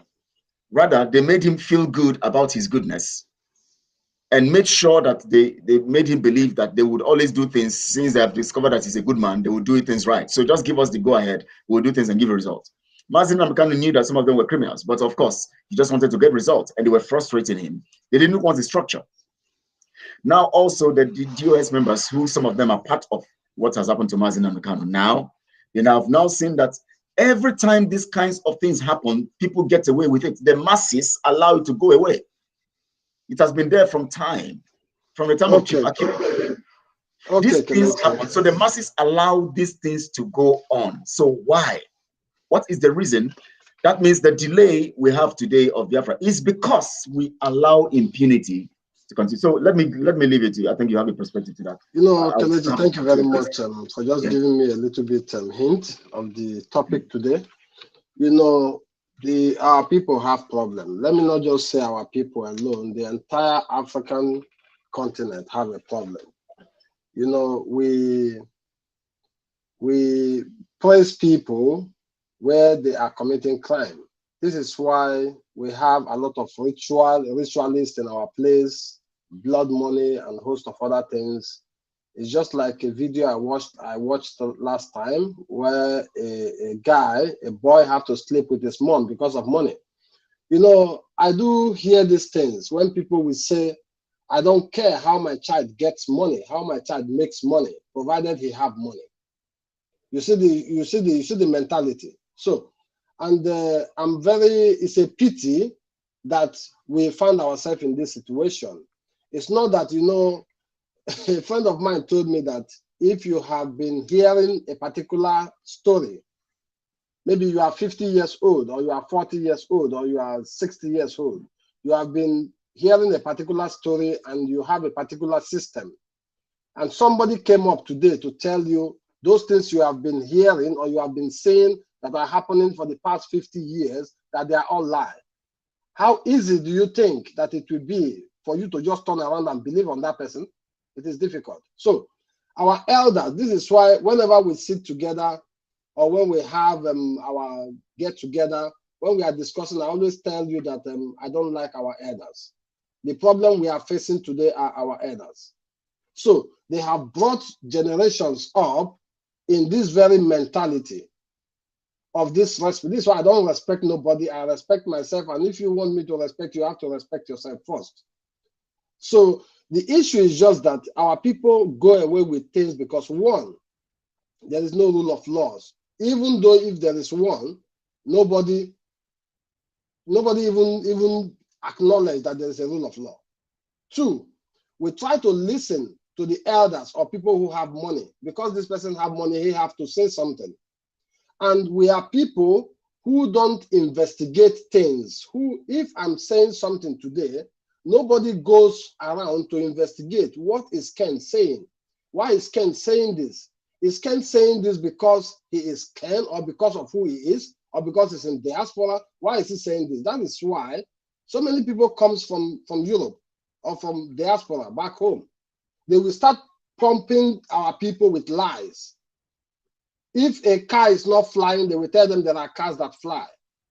If somebody can just fly without an aeroplane, they will tell people at home that people flies without aeroplane. You understand? So these are the things, and people will believe them when they are saying these things without going to research to know if what that person is saying is the truth. But it has been stuck into the brain of a black man. This is why the white people could take all the names of the people who invented everything we are using on this earth today. Everything we are using. The computer you're using was invented by a black man. the refrigerator you use, your washing machine, the electric bulbs you are using, all those things were invented by a black man. But white people erased all those names. So, but it is a very difficult topic you have today. Human being, you can never change a human. It's only when that person wants to change himself, when he wants to learn, when he wants to know what he don't know. This is when he changes. But speaking to them, I know few people who really have that very reasoning, to reason very wisely, reason deeply what somebody else is saying. Those people can be easily changed. That is why when we were discussing in accountability group, we said there must be a rehabilitation in our place. There must be what they call restoration. We are talking about restoring Biafra. How many Biafrans have restored themselves? First of all, you restore your brain, how you reason, how you think, how you follow people, how you deal with people, how you walk. These are the things you have to restore first. Not restoring Biafra is the major problem. When we restore Biafra today with this mentality we have, I think we are going to have a civil war for decades, because a lot of people will not even know their right from their left. If Biafra is there today and laws start coming in, do you think, how many people do you think that will stop drinking before driving? A lot of people will go to prison. This is why I said, if Biafra come today, the best thing that Biafra will do is to build in every state 2 big prisons in every state, because people have to go to prison. Because without this force of the law, people can never change. This is why in Europe, when you are moving outside and you smoke, people throws the filter of the cigarette just on the floor. But if a policeman gets you, I smoke. I was driving one day, I parked somewhere, I was smoking. After smoking, I just throw out the filter of my cigarette down. And at that moment, a police car was coming. They stopped and they ordered me to pick it up. And if I didn't do it, they would just write a punishment for me. Maybe I will pay 50 euro for that. There is no abeg in it. There is no please in it. You understand? So the major thing in our place is tooth for tat. If somebody does something, make sure he gets punished for it. As long as people still go away with their evil things that they have done, these things can never end up. When somebody do something in our place, they will say, oh, please forgive him, the devil used him. No devil used him, because before he starts doing it, he knows what he's doing. He knows exactly what he's doing. So this is why Biafra will not be that very contraption we are today in Nigeria. Biafra will not be other countries or other nations in Africa. Biafra will be a place that will be an example to the African people, to the whole African continent. Biafra will be an example. You understand? So our people have to start to, without punishment, our people will never learn. They will never learn. So this is just, we can talk, we can say a lot of things to our people, but that very mentality that have sinked into their skull, to take it out, I think a lot of people have to go to psychiatric. A lot of people have to go to psychologists. So before they can get themselves again, because the brain is already damaged with all these stuffs.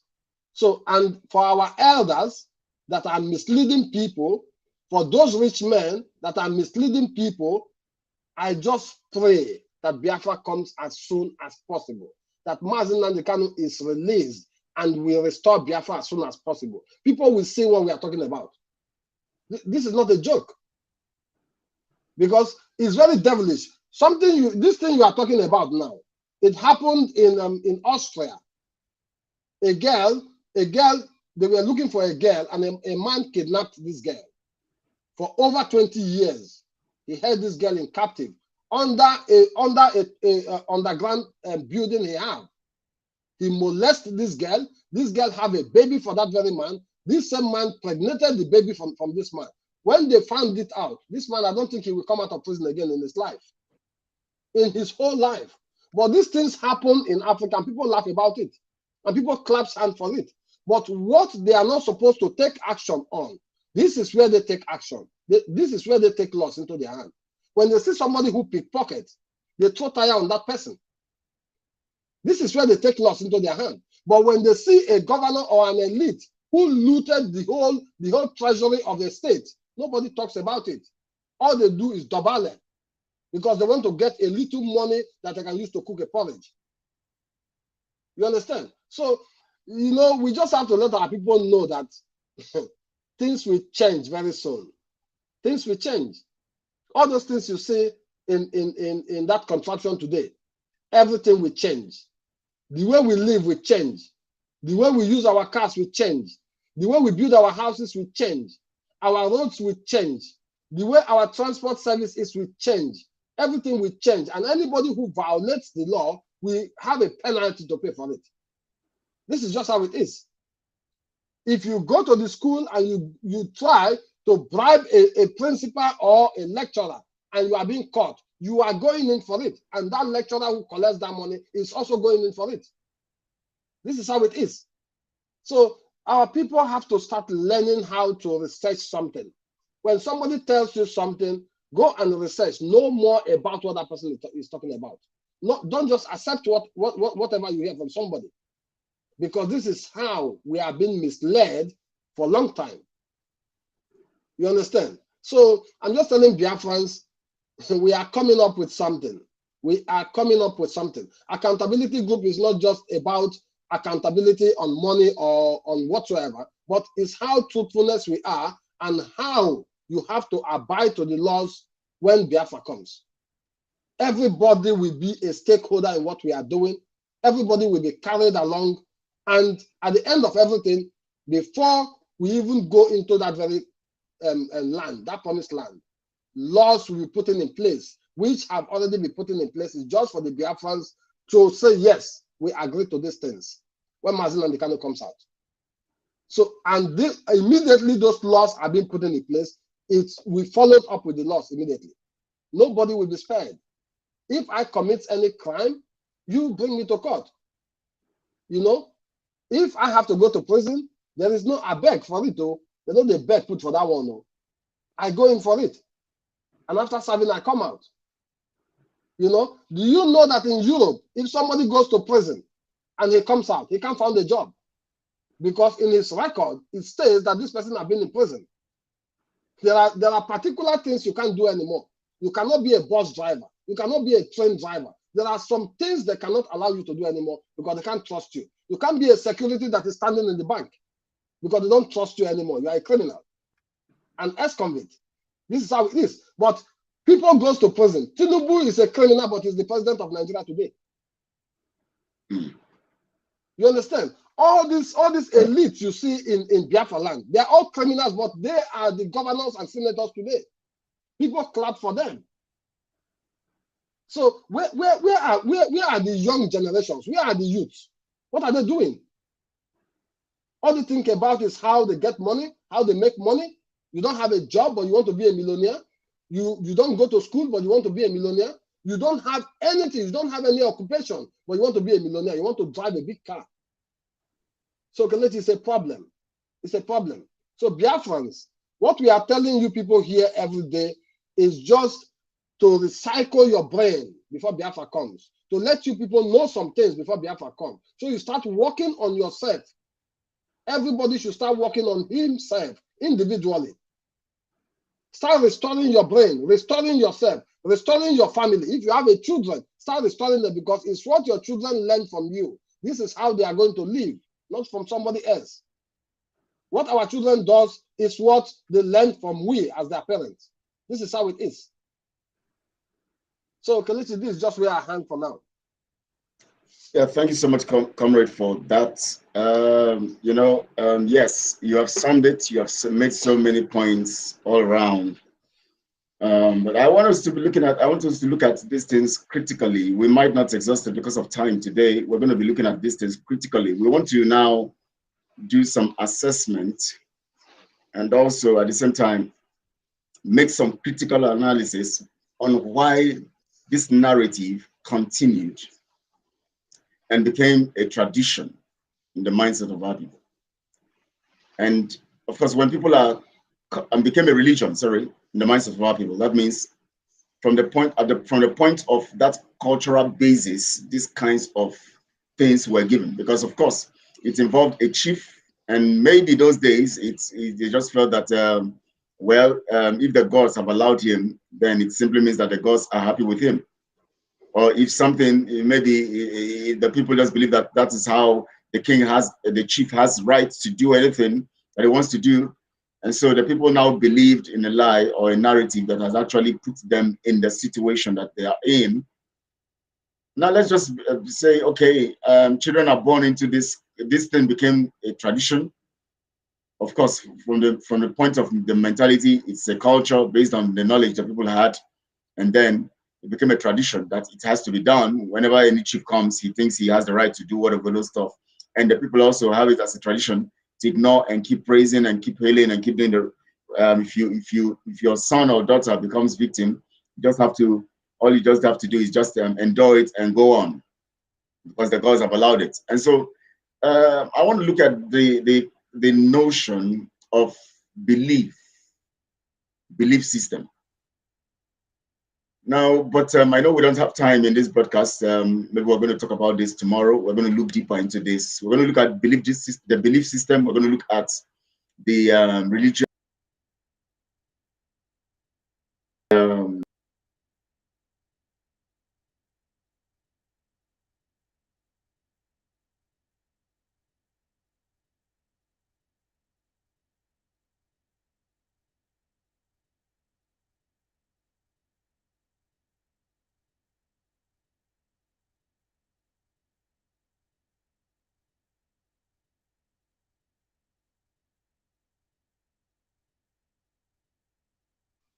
It's like Kelechi is having problem with his system. So we are just telling Biafrans that it's time we all have to wake up. It's time all Biafrans have to wake up. It's time Biafrans have to start asking questions.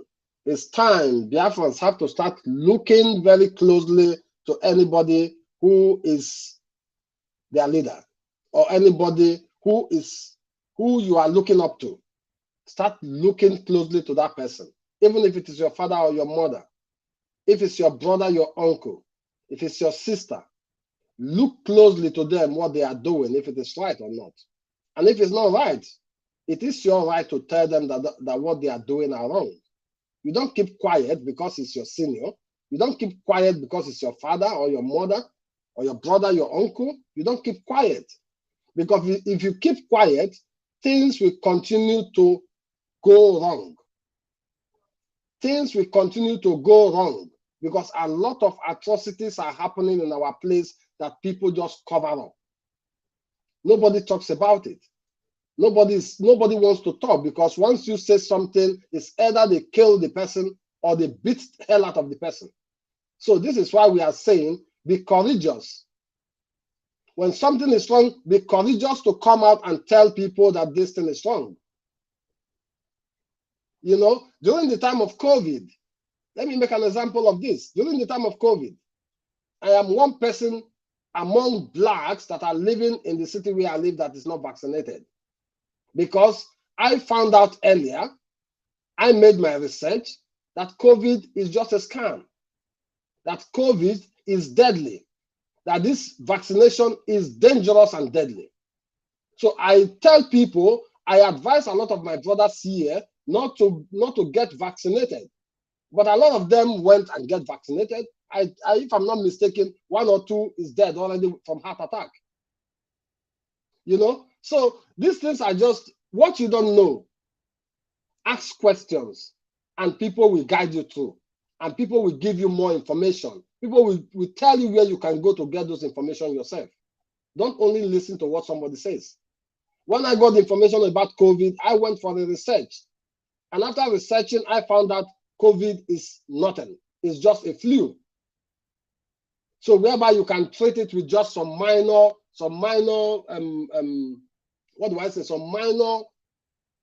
fruits that you have, that you see every day. Some minor utensil that you see every day. Some minor herbs that you see every day. This treats COVID. But a lot of people jump up, oh, you will lose your job. Oh, they will throw you out of it. They wanted to throw me out of my job, but I stand my right. And nobody could do that. Till today, I'm not vaccinated. So this is why when something is going wrong and you see something is going wrong, you have to say it. Don't keep quiet. If it's in your family, if you find out what the accountability group is doing today is wrong, come out boldly to say it. It's like somebody that went online. I don't know what Simon Ekpa posted, and the person went online and said, oh, Simon Ekpa should come back to accountability group. They should work together with Emeka Livingstone, but without Ken. I can leave the struggle for that person to continue, no problem. But as long as the person is getting it right, this is just how it is. You don't condemn somebody else that is telling you the truth, and you say without this person, no, everybody is included. Come and join us. Come and tell Ken, come and tell the accountability group, come and tell the Biafrans what Ken have done that made you to say that Ken is not supposed to be in the accountability group. It's very simple. You see my face. Don't hide your face. You show your face. Everybody is welcome here. Biafra does not belong to one person alone.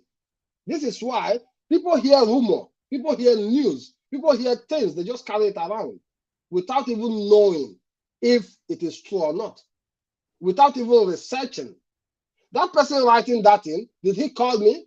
He have my Facebook address. If he knows me, then he will know me very well that he will have my contact. Why not come here and say, Ken, oh, you get it wrong here. This is where you get it wrong. If I really get it wrong, I will tell him, please, my brother, I'm very, very sorry. I know sorry is a hard word to say, but I'm not that kind of a person. If I get it wrong here today, every Biafrans that are watching this very program or that follows accountability group, call me and tell me, Ken, you get it wrong. And I will apologize if I really get it wrong. Not when I'm right, not when I'm telling the truth, not when we are telling people that they have ignored Mazi Nnamdi Kanu. Everybody have left Mazi Nnamdi Kanu. Nobody is talking about him. Go to the platform of these people talking. You will not see them post anything about Mazi Nnamdi Kanu. None of them. Go to their Facebook, go to their Twitter handle. They are only talking about the group they are into. Nobody is talking about Mazi Nnamdi Kanu. Running business with Mazi Nnamdi Kanu. So is this the kind of Biafra we are fighting for? So you should see it this way. If you are a leader today, if you are leading any group in Biafra today, just mark it by yourself that if anything happens to you, you will also be left behind the way they leave Mazi Nnamdi Kanu behind. This is just the fact. This is how they left Mazi Nnamdi Kanu and they follow Simon Ekpa. But Simon Ekpa himself don't know if they get him arrested today, so Biafrans will dump, so does his followers. No, let me not say Biafrans, I'm sorry. So his followers will dump him and leave him in detention. It's just the fact. So this is why we have to be very, very careful in this very struggle. So listen to the people who are telling you the truth. We are not here for nothing. I'm not here for nothing. If any other person is here for nothing, I'm talking about myself, and I'm sure that everybody in the accountability group is not here for nothing. We are not career agitators. We are here to bring you the fact, how it is.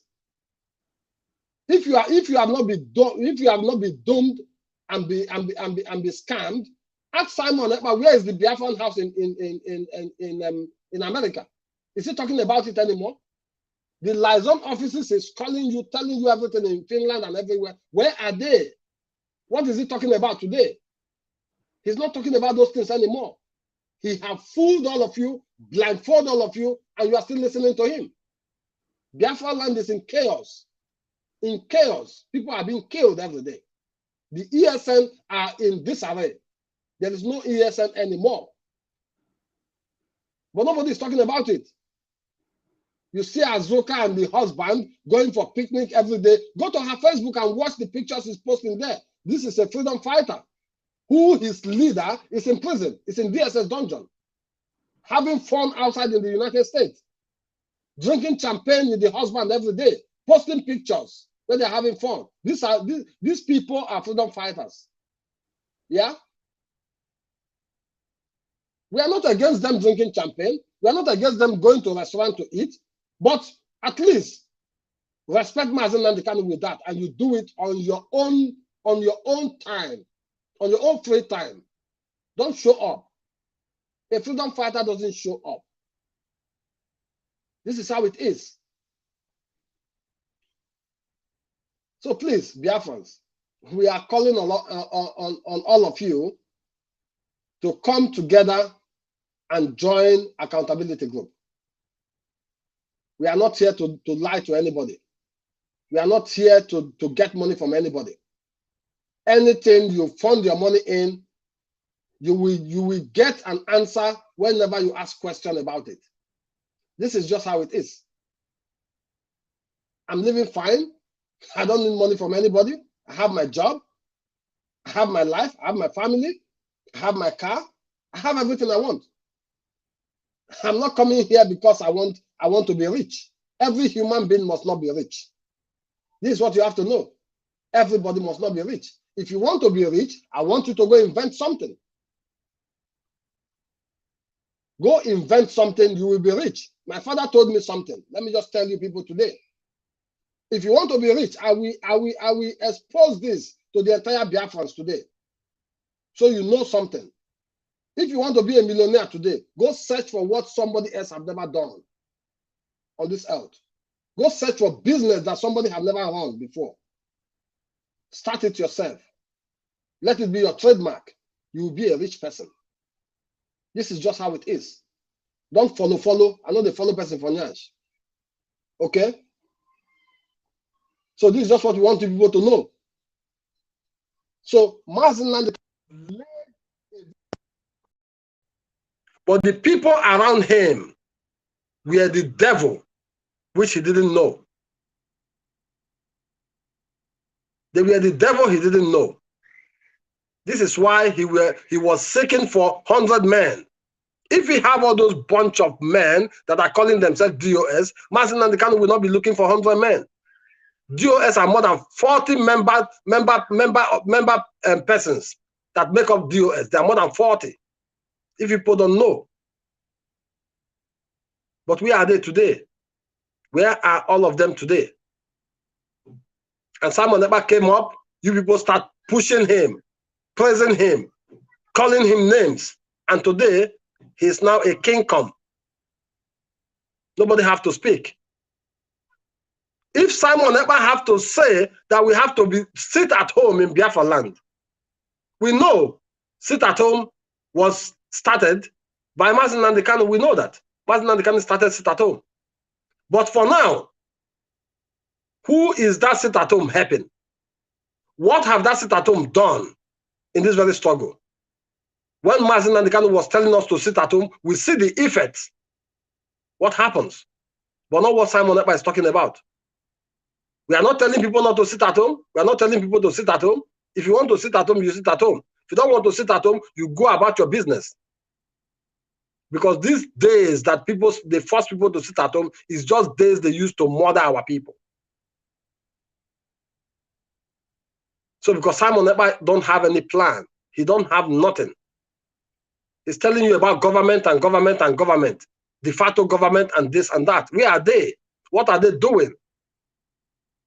Which part of Biafra land have they conquered and said we have this part? Nobody trespass. Go see what the Amazonians are doing. They have their territories, which they have conquered. And people are pumping money into Simon, they are pumping money into Azoka. And they are flexing in diaspora. And you are there in Biafra land suffering, coming up to insult people. In fact, my brothers and sisters, sometimes people say the word is enough for the wise, but we will never stop. We will continue. We will continue to talk to you Biafrans because as long as Onyendu Maziland is still sitting in the DSS dungeon, we will never give up. It is no retreat, no surrender. This is what it is. So Kelechi, I don't know what is happening to your system. I don't know what is happening to your system, Kelechi. I don't know what is happening to Kelechi's system. So Biafrans, as we have been saying every now and then, come and join the accountability group. Come and be one of those people who love the truth. Come and be one of those people who wants Biafra to come in truth and honesty.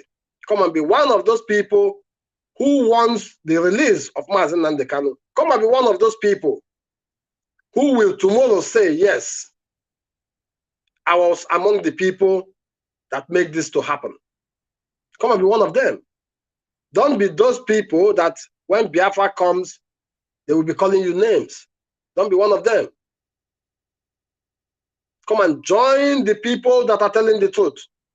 We are not here to lie to anybody. We are not here to deceive anybody. We are just here to tell you that we have seen a lot in this struggle. We have been in this struggle for a long time, and we know the in and out of this struggle. We know those that have been deceiving Biafras in this struggle. So we are not trying to come and condemn anybody here. But we are just trying to tell you that things are falling apart. And if we don't hasten things now to put things together, it will be very, very bad for Biafrans. Because all what they are trying to do now is just to end up this very struggle. Uwazurike have done his own. Other groups have done theirs. You know, a lot of people have come and gone. But Mazi Nnamdi Kanu remains because he's the only one that is still suffering, that have offered his life and everything that he have for Biafra. So we will never let him alone. We will always stand by him. We will always stand by him. Mazi Nnamdi Kanu is the leader of Biafra, is the leader of this struggle. Nobody else can command this very struggle apart from Mazi Nnamdi Kanu.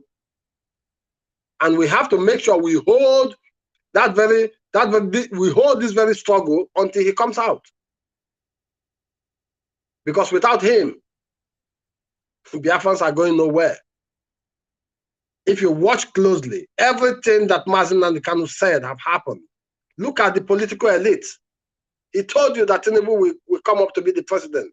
Is he not there today? He told our elites that they will all be used and dumped. Didn't it happen today? Don't you see them crying? Or do you kind of crying? Equal Madu sitting in prison somewhere. Does anybody care about him anymore? A lot of them. Even the one that we thought that is even a human. Abaribe is in Abaribe. Are you hearing from him anymore? This is people who speak from both sides of their mouth. Soludo will come out and tell you, oh, Mazi Nnamdi Kanu, they speak from both parts of their mouth. I don't respect any one of them because they are all idiots. They are all idiots. They don't have nothing to offer. And no matter what they say about Mazi Nnamdi Kanu, I don't regard it to be anything until the day they come up to say, we join this very struggle.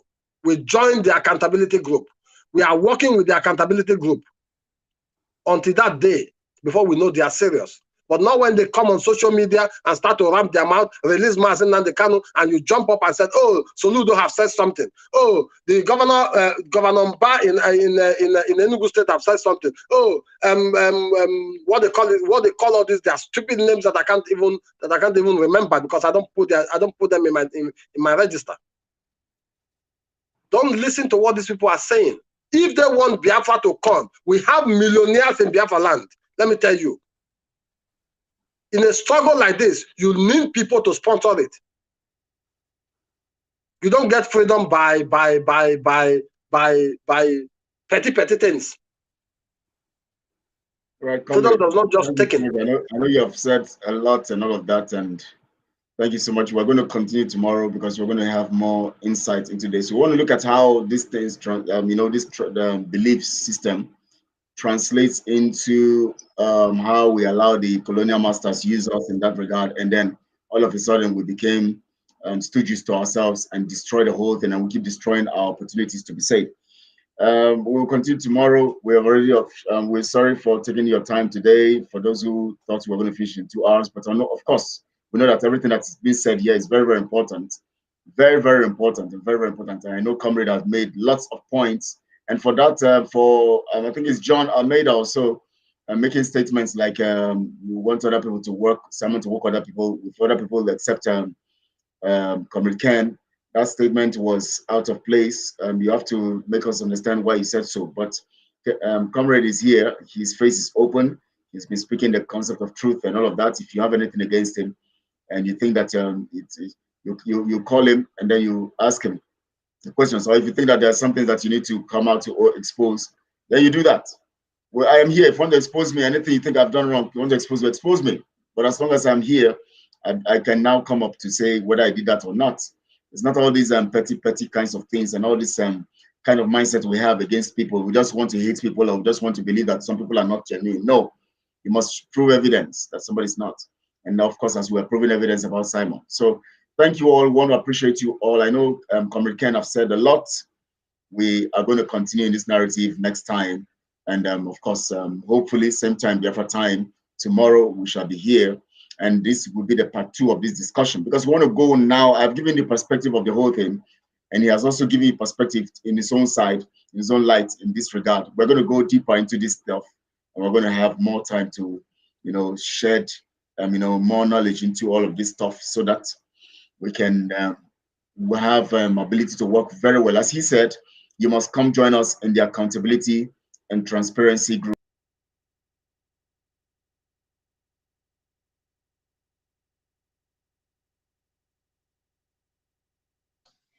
Kelechi, I can't hear you. I can't hear.